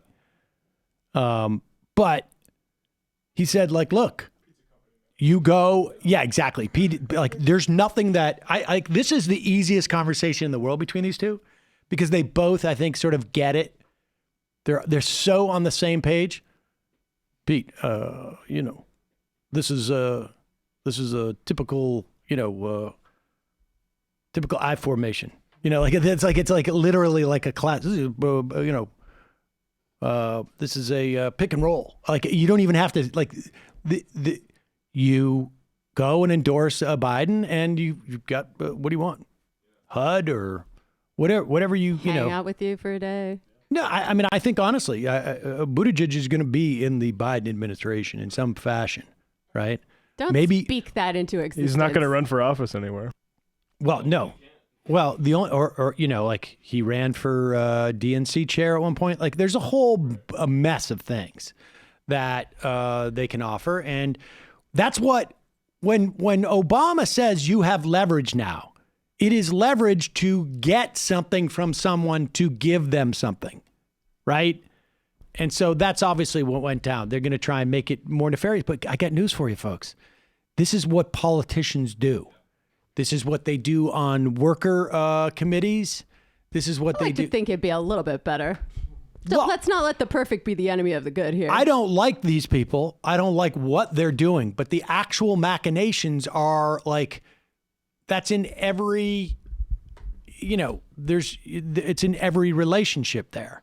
Well, but I think many of us, like, this is not surprising that Obama did this. It's not surprising that Buttigieg did it.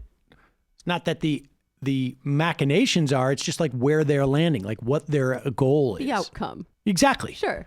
And that is the outcome 99% of the time when we talk about the kind of favor trading that you're talking about, the kind of power consolidation, etc. So, like, in addition to being like, I don't know if you want to call it nefarious or just like the way the system is set up is kind of whack, but to the average person, or certainly to people who support Bernie Sanders or more progressive candidates, it's going to seem pretty unfair. I guess, but I mean, I have no doubt that, you know, in a similar situation, you know, that Sanders would also, like, you know, I mean, Sanders, that's what Sanders people don't have the power to give favors right now. I mean, he not right now, something. But like, you know, the reason why Sanders, and this is why I think it was completely legitimate for Sanders to stay in the race in 2016, is because he wanted to build leverage to get things from Hillary Clinton. It was, you know, 1/3 representation on the Rules Committee. It was, you know, whatever it was. That's what you do. You try and leverage stuff. Yeah, so I guess on the one hand, we look at the process, and then on the other hand, we look at the outcome, which is, after all, the most important thing. Right. I mean, the state of play is pretty much where it was like 8 months ago, is we have to beat Biden. And all the other candidates basically that just endorsed him were kind of just taking the focus and heat off him a little bit to diffuse it, to try to get him. And also making it harder for him to congeal at this point. Like, I mean, Bernie, you're talking No, about. I'm saying for Biden. Make it harder for him to congeal. Yeah. Congeal meaning like his Biden's support was not concentrated. And I think that gave a path for Bernie. Bernie still has that path. And, you know, if they were smart, they would have done this 3 weeks ago, right? Before the beginning of early voting in California and Texas. They would have tried to create that momentum. Part of the reason why they couldn't is because Joe Biden's up there and can't tell you what day it is. So we'll see. But now that Joe Biden has gotten the support, let's look. We have, here is Beto O'Rourke. He's up there and he is thrown his support into Joe Biden because he has seen the light. What is that light? What am I going to do with the rest of my life? To all of us, from his heart, filled with compassion and love and the power to heal. He wanted to heal that man. He wanted to heal Charleston, South Carolina. But as someone who lives in El Paso, Texas, which saw another white nationalist rampage where 22 people were killed solely based on their ethnicity, on the color of their skin, on their country of national origin, I felt Joe Biden healing us. At a time that this country is so polarized, so deeply divided, we need somebody who can bring us together and heal us. We need somebody who can reestablish the moral authority of the United States. We need somebody who will fight for democracy here and abroad, because democracy is under attack here and abroad. We need Joe Biden. Wow, that's pretty rousing stuff. We're going to return to decency in this country. That should be, I mean, I don't even know, like, you know. Well, that could be Joe Biden. We're all corn pop now, and we're all wet hair. But let's look at what Beto O'Rourke was saying just a couple months ago about that. June. So we cannot return to the past. We cannot simply. Wait. What? We cannot return to the past. I thought we were just going to return to decency. I'm confused.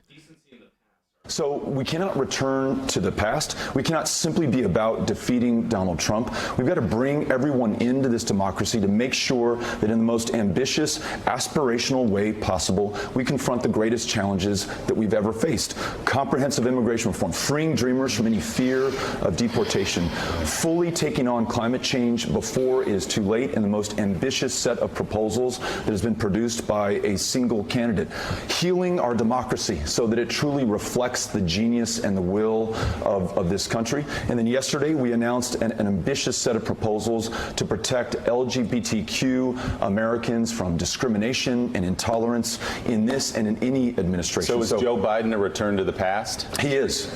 And that cannot be who we are going forward. We've got to be bigger. We've got to be bolder. We have to set a much higher mark and be relentless in pursuing that. Yeah, I mean, it was very on point then. Again, I'm really sorry. I thought I locked the basement door securely, and then he got out. I don't know what happened. That's what happens when you don't stock up the pizza rolls. But look, listen, you're going to find this with every candidate in a race, and they always do this. But the what I think I'm really struck by is less that we can go back and find criticism of Joe Biden from these candidates, but that we can find direct criticism of the proposition of that candidacy, right? Like, look, Elizabeth Warren says about Sanders, like he hasn't done as much in the Senate as, you know, as he should have, or something like that. It's not the case. I think Sanders answered that quite compellingly, but when if she ultimately endorses him, it's not going to be a function of like, and he's, you know, he has got a record of legislation is going to be about his vision. It's going to be about, you know, like the central premise of his campaign. We just saw Beto praise Joe Biden for the very thing that he criticized him for before, which is that Joe Biden does not have a vision of the future. It is only Joe Biden has a vision of a past that literally led us into our present. Not one that like is so far down in the past, so buried that it's hard to find. Like one where it's almost like a one-way street, like a direct route. It's actually not even, you know, there's no intersections in there. It's like you go from one light to the next light. It's a straight line. That's what brought us here, was Joe Biden's sense that like, if we just act polite with each other, I'll be able to deal with it. The Republicans returned to normalcy. They said that multiple times during the Obama administration, and they never deployed the proper politics to prevent what has happened now. Here is Pete Buttigieg, who Joe Biden said reminds him of his son, Beau. It is unclear, and I know this is unfair on some level, but it's unclear as to whether it was he said that because he could not remember Buttigieg's name. It was an episode. I mean, we don't know. There's no way to know. I'm not going to make that accusation. You know, there's circumstantial evidence for it, but it's unclear. But with that said, here's Pete Buttigieg talking about why ostensibly he endorsed Joe Biden. You know, when I ran for president, we made it clear that the whole idea was about rallying the country together to defeat Donald Trump and to win the era for the values that we share. And that was always a goal that was much bigger than me becoming president. And it is in the name of that very same goal that I'm delighted to endorse and support Joe Biden for president. Oh, you get a back rub. I guess that's his omerta, right? Is that what that is? What do you call that? Like what is it? That's the way you get into that's the way he brings you in. Well, you know what that means. You've endorsed me. I get to give you a back rub. That is the way that we do this. In fact, you know, it's the case of anytime somebody goes on there. Here is Pete Buttigieg back in September. My difference with the vice president is that I also don't think promising that we're going back to normal is going to be a message that'll hit people well, certainly where I come from in the industrial Midwest. There are a lot of people who voted for this current president, not because they think he's a good guy, but because normal wasn't working for them and they were ready to more or less vote to burn the house down. If all we have to offer is hey, let's dial it back and go back to what we were doing. If it feels like we're looking to the past, I think that message is going to come up short when we get to election day.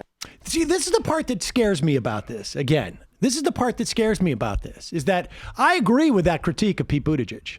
And there doesn't seem to be any indication that the Biden people are going to offer anything that's even remotely ambitious. And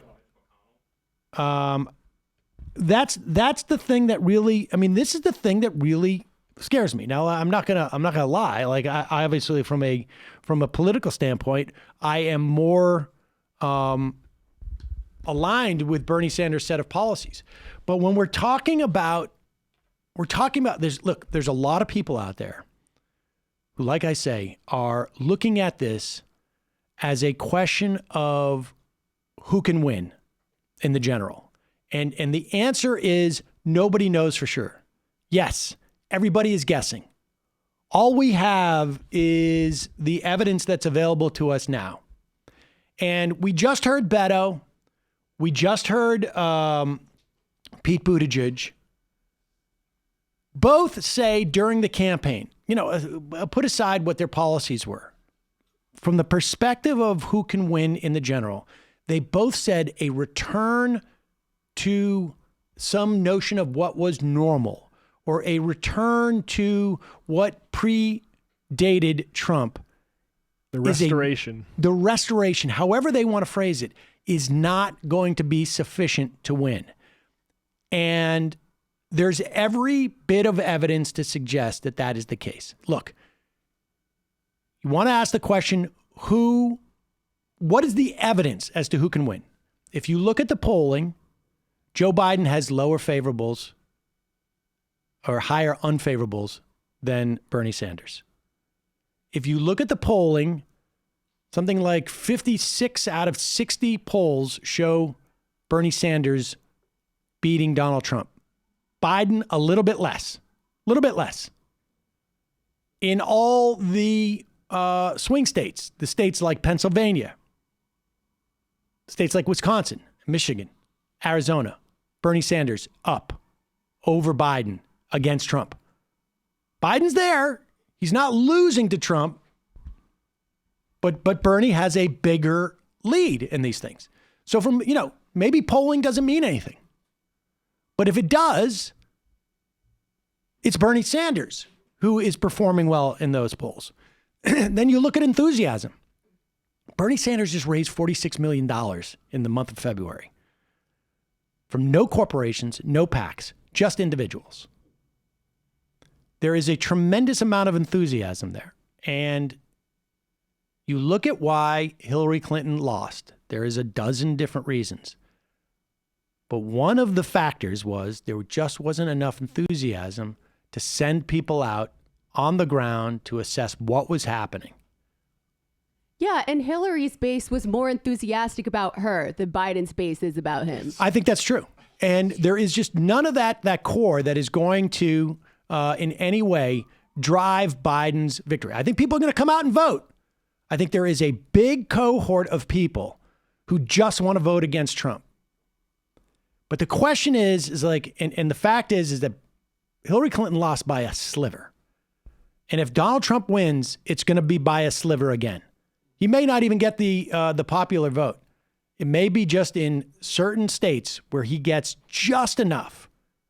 5,000, 10,000, 20,000, 40,000, where he just squeaks by. And that's where things like having an enthusiastic base are huge. Organizationally, Bernie Sanders has an organization that is out there that is not being paid in the way that Bloomberg's is. And you've seen, Bloomberg could field an organization. He's got more people out in the field than I think even Bernie does because he's paying them all. But the fact of the matter, it doesn't work. People have to be inspired by a political campaign. There is no one, and you can ask yourself if you're contemplating voting for Joe Biden.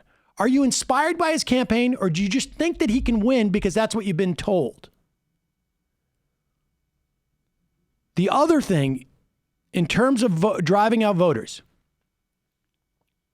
there's no hard data on this, but it appears that voters who vote for Joe Biden are what are known as high propensity voters. Voters who are going to come out and vote for that soup can against Donald Trump. And I think, exactly, and I think there's a lot of those people. There's a lot of those people who are going to come out and vote for the Democrat, no matter who it is, and I don't blame them. Donald Trump has to get out of office. However, the key could come down to low propensity voters, voters who don't normally come out, folks from the Latino community, folks who stayed at home in Milwaukee and Detroit and Philadelphia when Hillary Clinton ran. Joe Biden has a very difficult record when it comes to women. He has a difficult record when it comes to race. He has, on top of that, there's a almost guaranteed, and we're starting to see this already happen in the Senate, and we're going to, it can't happen in the House, but we can see it in the Senate. We're going to have months of hearings, fair or unfair, about Joe Biden, about Burisma, about Hunter Biden, about Ukraine. And the point is, Donald Trump is going to use this to keep those low propensity voters from coming out and voting.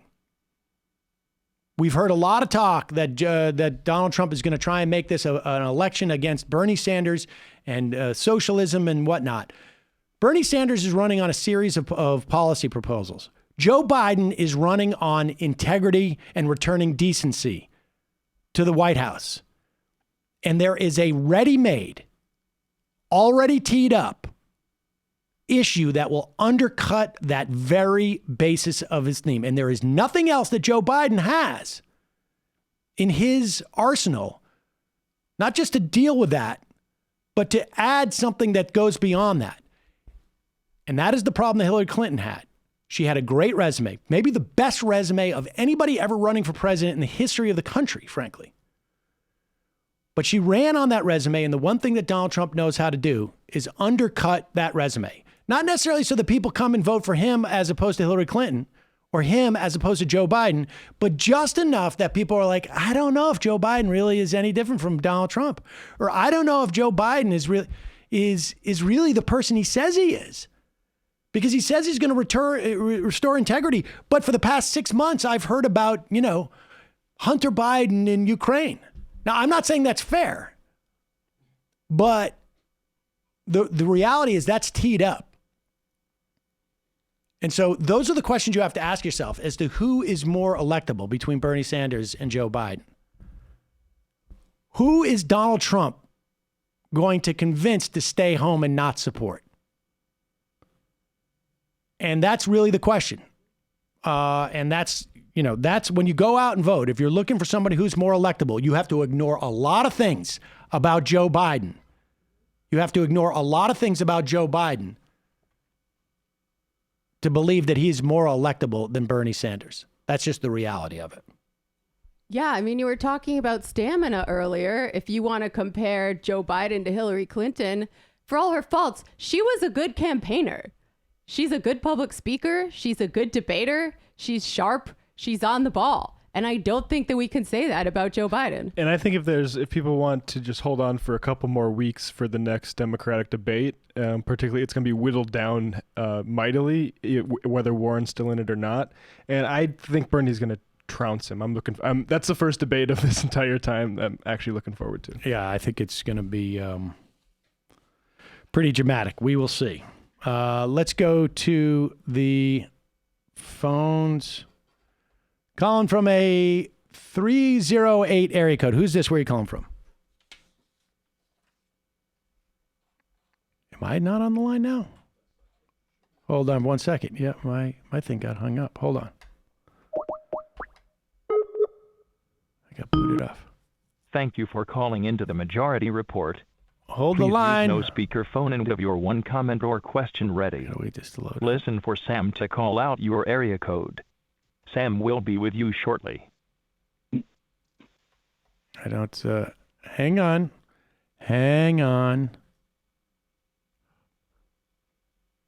There we go. Calling from a 308 area code. Who's this? Where are you calling from? Hey, it's Kowalski. Kowalski in Nebraska. What's on your mind, Kowalski? Well, I have a very off-the-wall theory about why Warren's staying in. Okay. Either A, she wants to be able to just beat the hell out of Bloomberg one more time on a massive debate stage. Right. Or B, she wants the VP slot to use the 25th Amendment against Biden to become president. Well, I mean, I think that's... She's playing like 6D chess of Machiavellian stuff. I mean, only logical reasoning I can come up with. Well, I mean, first off, I think that I think that there was a sense before the consolidation that took place in the past 24 hours, that the race could still be open and that there was a pathway for her. I think that, look, people have motivated reasoning. I think right now, I think the idea is probably, and like I say, I think after tomorrow, this really doesn't. I don't know how this could be justified, assuming that particularly she loses Massachusetts. I think in the back of her head, it could be and maybe not in the back of her head. Maybe her advisors are saying this, right? There's a lot of people who have motivated reasons to promulgate a theory to keep you in the race. The downside of being in the race is less than it was for a Buttigieg or a Klobuchar, right? This is her last opportunity to run for president. I mean, theoretically, I guess she could in 4 years if Donald Trump is president, but I think that this is the last chance that she has to run for president, as opposed to Buttigieg, who's I got 30 more times where I can run. If Joe Biden is like this, Klobuchar, same thing. So they have more of an incentive to ingratiate themselves with the sort of the establishment wing of the Democratic Party. From her perspective, it's not inconceivable to me that her advisors are saying, look, if Bernie gets 35% of the delegate count and Biden gets 30% and you get 20% or even 15% and the rest are just 5 and 7%, and there is a brokered convention, the easiest choice may be to go with someone who didn't get the top two numbers.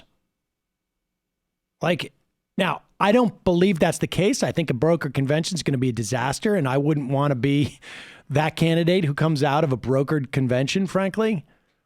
But it doesn't seem completely irrational for her people to be telling her that. If you win Massachusetts tomorrow and you do better in Texas than we thought, and you come in second in California, then, maybe you end up being that compromise candidate between Biden and Bernie. And if Bernie's number two, I mean, look, if Bernie comes in at 30% and Biden's 35% and someone says, Bernie's not happening, but you can get Warren, I would take that.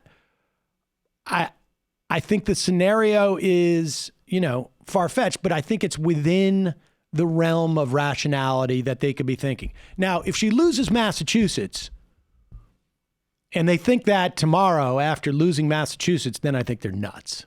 Then I don't know what, I don't know what makes sense at that point. I mean, if they'd wanted to. Well, you went into a little more depth there than I was expecting. I was just making a joke, but. Oh, well, Kowalski, you can polish up those joke skills, buddy. That wasn't that funny. God, you sound just like my parents.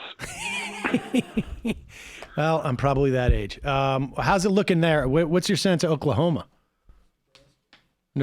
No, I know he's in Nebraska, but I don't know. Nebraska's not voting tomorrow, so I'm asking about Oklahoma. I would say right now a lot of incumbents, especially Republican ones, are in danger because last week about 10 to 15% of commodity prices were destroyed, and they haven't bounced back yet. I sold some calves recently about 3 weeks ago. If I would have sold them last week, I would have lost about 10 to 15% of my yearly income. Wow. So right now, I would say particularly soybean farmers, cattle producers are in a very tough boat. And I would be very suspicious if we keep hearing them talk about the economy and they don't try shifting more towards race baiting here in another few weeks. It's pretty bad. Wow. So. And what is that a function of? Is that a function of the coronavirus? Okay. International trade is pretty much ground to a halt for a lot of the states in the middle of the country that are port dependent. Once you start losing trade to the European Union and to Southeast Asia, which we've been seeing, particularly Japan and China, our economies out here just crash with it. And the problem is that there's not really any government program You just cut out. But I think what he was saying is there's probably no economic Plays have already been made. Prep work's been done. So, yeah, it's going to be a pretty big disaster if they don't unroll some sort of like bailout package, which I would imagine they're going to do. Because at this point, why wouldn't you? They have the Senate, they have the White House, they can do it. So. Right. And they just, interest rates were cut. So maybe that makes loans a little bit more available. I don't know.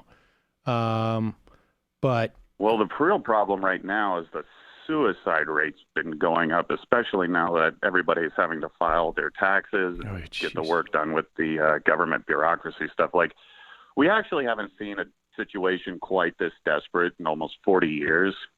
So, yeah, it's pretty bad. I would imagine that a lot of incumbents are going to start getting beat over the head with this, but it's probably just not going to be enough. They have too much resources from out of state, so it'll be an uphill battle for any challenger, and hell, half the challengers are probably worse than the incumbents. Thanks for that update, Kowalski. Hang in there, man. Now, not to end on a downer, but Sanders is going to run the table tonight. We all know this. Stay strong, everyone. Carry on. See you later. Bye. It's Kowalski from Nebraska.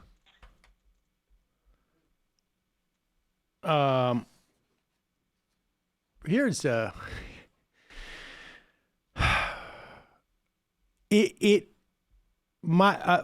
heard that some of the places in China that were shut down, they're starting to they're on the other side of this. I don't know if that's true, but I've heard those reports. I think we are on the opposite side of it here. I think we are basically, the wave is, I don't think it's crested. I think it's building. And if you are concerned about the coronavirus spreading, don't worry. Our president is on the case. This is, which clip is this, number one? Yep. Here is Donald Trump with seemingly absolutely zero sense of what a clinical trial is, with zero sense of like how medicine works. I mean, this is, I honestly feel like you could take an average 12-year-old and put them in that chair and they would have a better sense of like what's going on here. Viruses that the same Pause family. it. We should just say, this is the CEO of Gilead Sciences. They are the ones who are developing the vaccine. They, I believe, in the past have been known for price gouging. Yeah, the PrEP drug. They, the what drug? PrEP. The PrEP? Oh, yes, they did an HIV drug, and they price gouged the hell out of it. So they're also named after the society from The Handmaid's Tale. So yeah. I don't trust them. Yeah. Here is the CEO explaining to Donald Trump, this is the federal response to the coronavirus, to COVID-19. This is the same family as SARS and MERS, and we're hoping it has effects now against COVID-19. So we know in vitro that it has very high effect. So you have a medicine that's already involved with the coronaviruses, yes. And now you have to see if it's specifically for this. When you can know that tomorrow, okay? So, now the critical thing is to do clinical trials, and we're in the process. We have 2 clinical trials going on in China that were started several weeks ago. They're 400 patient trials each. They're getting close to halfway enrolled. They're enrolling very quickly. Well, we don't know because they're double-blind, randomized trials. So we have to wait till the conclusion of the trial. We expect to get that information in April. Then we've been. You're doing it blindfolded? Okay, let me drop my brows to make it seem like I'm thinking about what you're saying as opposed to just thinking about lunch. Oh yeah, double blind. Yeah. Double blind. I see, and trials, right? 400. I heard you say 400, and so that's happening. Okay, tomorrow, right? You can do this tomorrow. Unbelievable.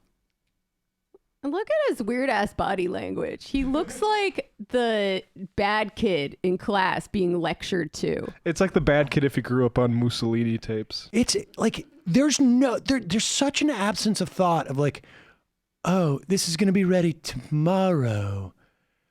And then like if you thought like this could be ready tomorrow, wouldn't your next thought be like, well then why wasn't it ready yesterday? Honestly, people should edit the Apprentice music under all these conversations. I know. Because that's exactly the mode he's in. It's just playing. Like, so you can get that billboard up tomorrow? I thought that'd be done already. Exactly. It's total play acting.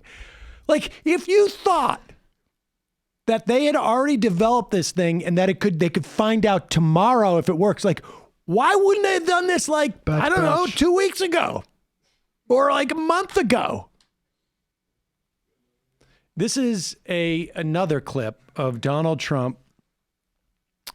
In the last clip that we had, Donald Trump did not seem to understand what a clinical trial was or why you couldn't find out if pre-existing medications that were developed to deal with similar viruses to COVID-19 can't be used.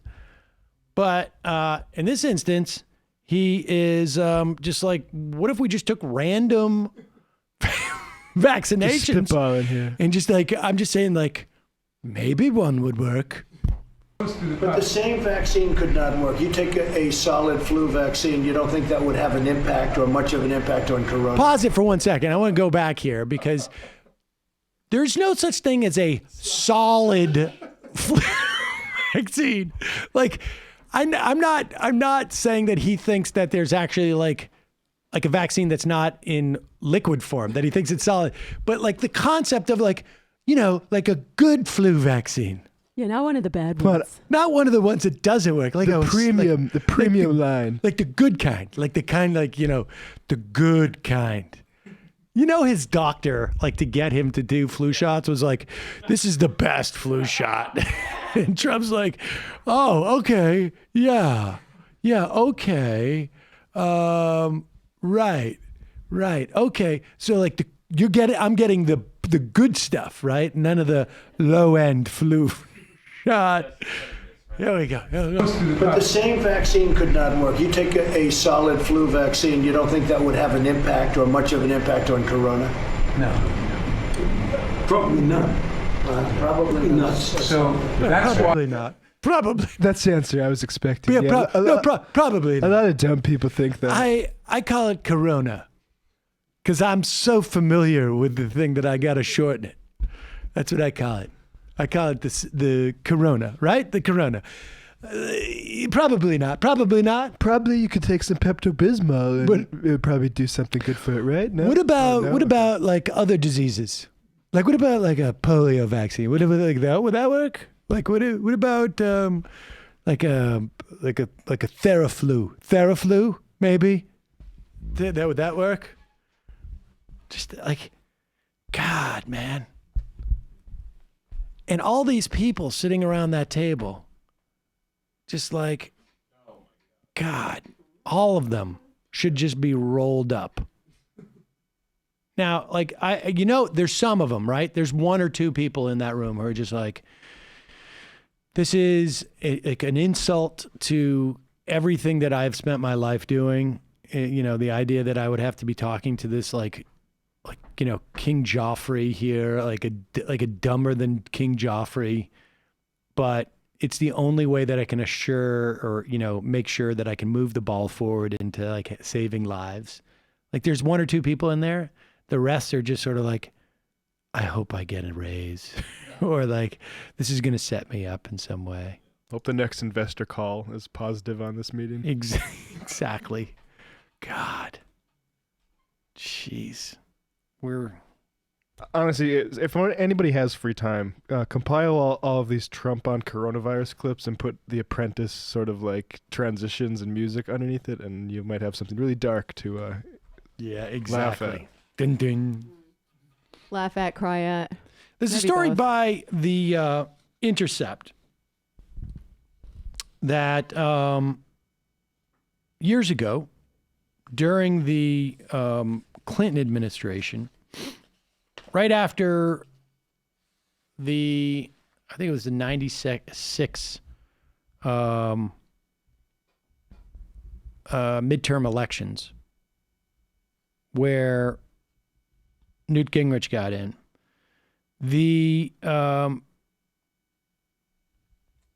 There was a bill that was up about that included a rule, a pricing clause in the well, I guess this was a longstanding rule called the reasonable pricing rule. Bernie Sanders offered an amendment after the Clinton administration basically changed the rule. The reasonable pricing rule essentially said that if you had a drug that was developed with public money, you would have to sell that drug at a reasonable price. I don't know what the mechanism was in which they determined what the reasonable price is. Maybe it was like a certain percentage over what it cost to manufacture it and market it, whatever it was. But there was a price cap on it. And this was just a function of a drug that was developed by the American government. And the Clinton administration took it out. A House member from Vermont, Bernie Sanders, offered an amendment to reinstate the rule. I don't know what the bill was that they were passing. And it failed largely on a party line vote, 242 to 180. In 2000, Sanders authored and passed a bipartisan amendment in the House to reimpose the reasonable pricing rule. In the Senate, a similar measure was pushed by the late Paul Wellstone of Minnesota.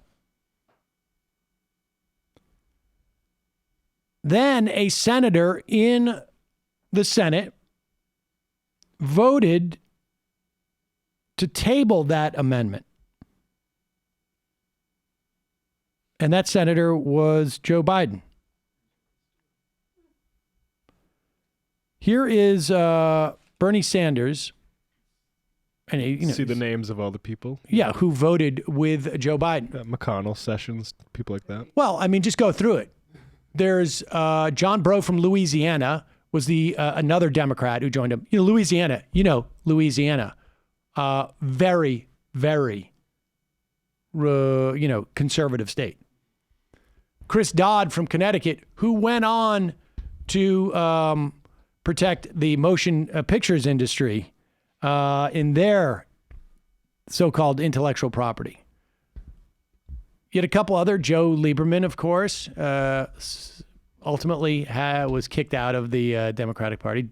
Torricelli from New Jersey, a lot of pharmaceuticals. That was basically it. There was one or two others from New Jersey, Lautenberg, and then from Landry. So basically, people doing the pharmaceutical business.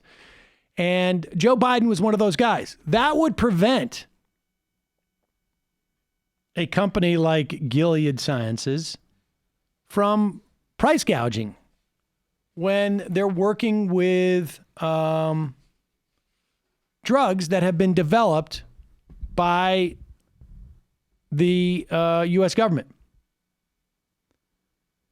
The Antiviral Drug Discovery and Development Center at the University of Alabama in 2019 received a 5-year, $37.5 million grant from the National Institute of Allergy and Infectious Disease, one of the 27 institutes that make up the National Institute of Health in this country.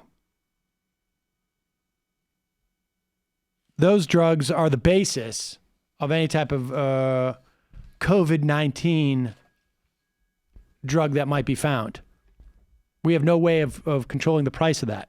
So we're just going to have to subsidize this company for subsidizing them to create the drug in the first place. Here's Bernie Sanders back in the day, 2000, calling for the reinstitution of this reasonable price provision. The reality is, and the New York Times in a front page story made this point, that much of the drug research in this country comes from taxpayer support. Our amendment requires that the NIH abide by current law and ensure that a company that receives federally owned research or a federally owned drug provide that product to the American public on reasonable terms. This is not a new issue. During the Bush administration, the NIH insisted that cooperative research agreements contain, quote, a reasonable price clause, end quote, that would protect consumers from exorbitant prices of products developed from federally funded research.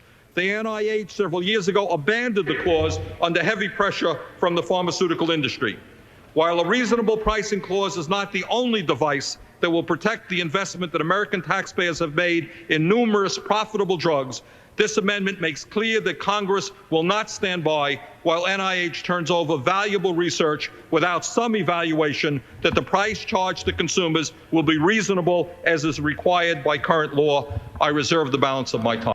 That same company, Gilead, who was in that clip, the CEO was in the clip with Trump talking about developing the coronavirus, was sued by the Trump administration.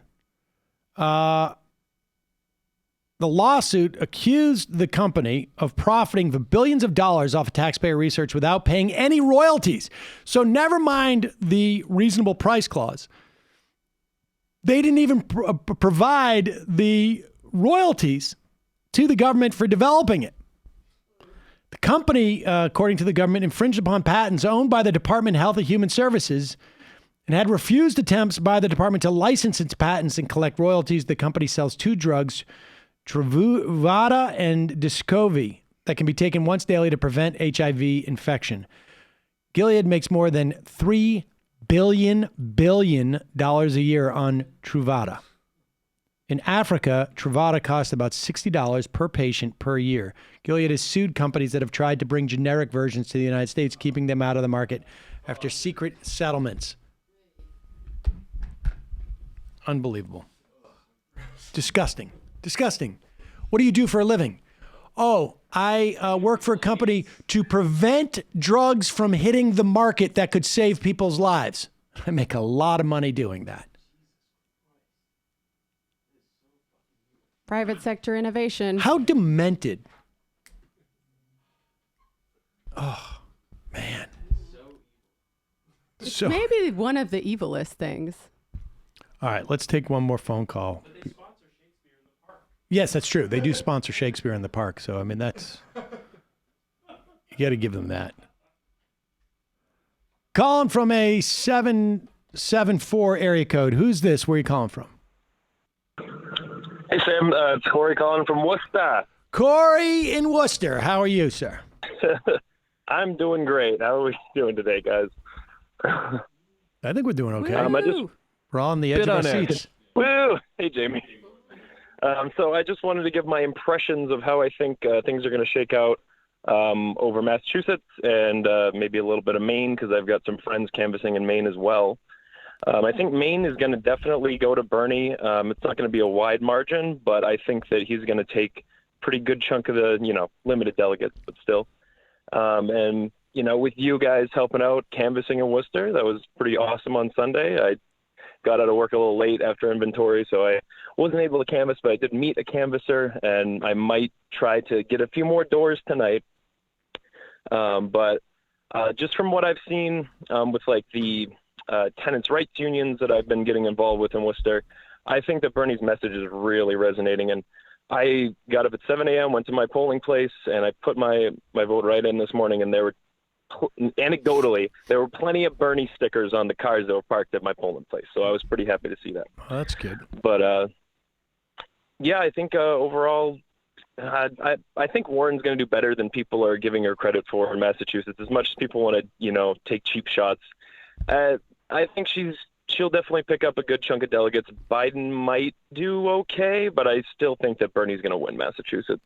Well, it's just out of Boston, oh my God, the work that they're doing out in Boston is incredible as well. I'm not really sure, but that's my take. All right. Well, Corey, from your mouth, we'll hopefully appreciate the call, man. Thank you. Bye-bye. Take it easy, guys. See this great merch? Let's see. Joe and Beto and Amy and Pete and me beat Trump. It's actually only 5 votes, so they're going to need a lot more than that to beat Trump. It's a lot of excitement on that I shit. feel conflicted about this stuff because I'm tempted to buy every single thing that's so lame like this, and then I actually don't want to give them money. Well, so I'm could going to make your pass, but own. I want it. I want the bring in the boss hat from Bloomberg too. That I would take. That actually, I feel like you could buy a bunch of this stuff and it'd be gifts for a long time. I mean, Bloomberg doesn't need the money, so That's why I think the Bloomberg one is more defensible. yes, because the money's not going to make a difference. And if you're wearing it ironically, that's going to be.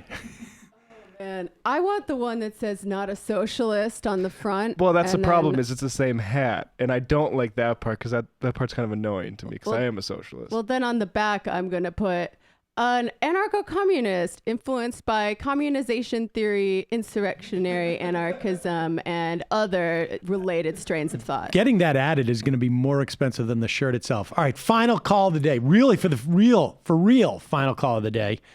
Calling from a 915 area code. 915. I made it. Who's this? Where are you calling from? Hi, this is Lily from El Paso. Slowly? Oh, Lily. Lily. Oh, okay. Hi, Lily. What's on your mind? Hi. As an elder millennial, I just want to say that I know back in the days of public access that we would say, the views expressed by so-and-so do not represent. I just want to say with Beto's endorsement of Biden, the views expressed by Beto O'Rourke do not represent those of the El Paso community. All right. Well, And, that's good to hear. I went ahead and did early voting, spoken with everyone I know. And as somebody who's also married into a very conservative family, of all of the candidates, the one that has the most respect from conservatives that I've spoken with, surprisingly, is Bernie. Well, not surprisingly, but just wanted to let you know that we're going to go hard for Texas. In Texas, we're going to go hard for Bernie. So. Why do you think that is? Why do you think your conservatives in your family, appreciate Bernie more than the other candidates? I think it's more he stands by what he stands by what he says. So it's kind of this this not non-negotiable, but it's this idea that they feel like his conviction is real. Yeah.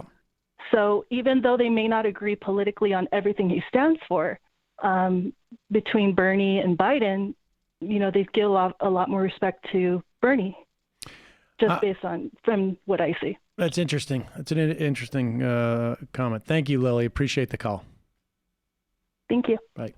I think that's a big deal. I think to a large extent, look, Clinton people understood this. They were, the strong and wrong better than weak and right type of thing. And the idea is not so much to say that what Bernie is saying is right or wrong in terms of the way people, but that there is a quality that people respond to, which is that that the candidate is unwavering. And, there are times where you could say, like, we don't want a candidate like that. We want one that is somewhat flexible, projects flexibility. But if your agenda is to beat Donald Trump, ladies and gentlemen. Yeah, Trump runs on liberal hypocrisy and making people look like hypocrites. Yeah, and I don't think it's ideological. I think it's more just like he's running on that. He's just making people look like hypocrites. Anyone who opposes him. Yes, and he's basically just saying, like, there's no difference between, me and them in terms of, like, how despicable of people we are. It's just like that I'm willing to, I hang out with you. Politics has gotten just so out of whack, but it's going to come back and whack. That's right. Folks, we will be back in about 5 hours. See you then. It might take all the strength I got to get to where I want, but I know somehow I'm gonna get there. wasn't looking when I just got caught between the truth and the lie bar. But finding out won't make me feel any better.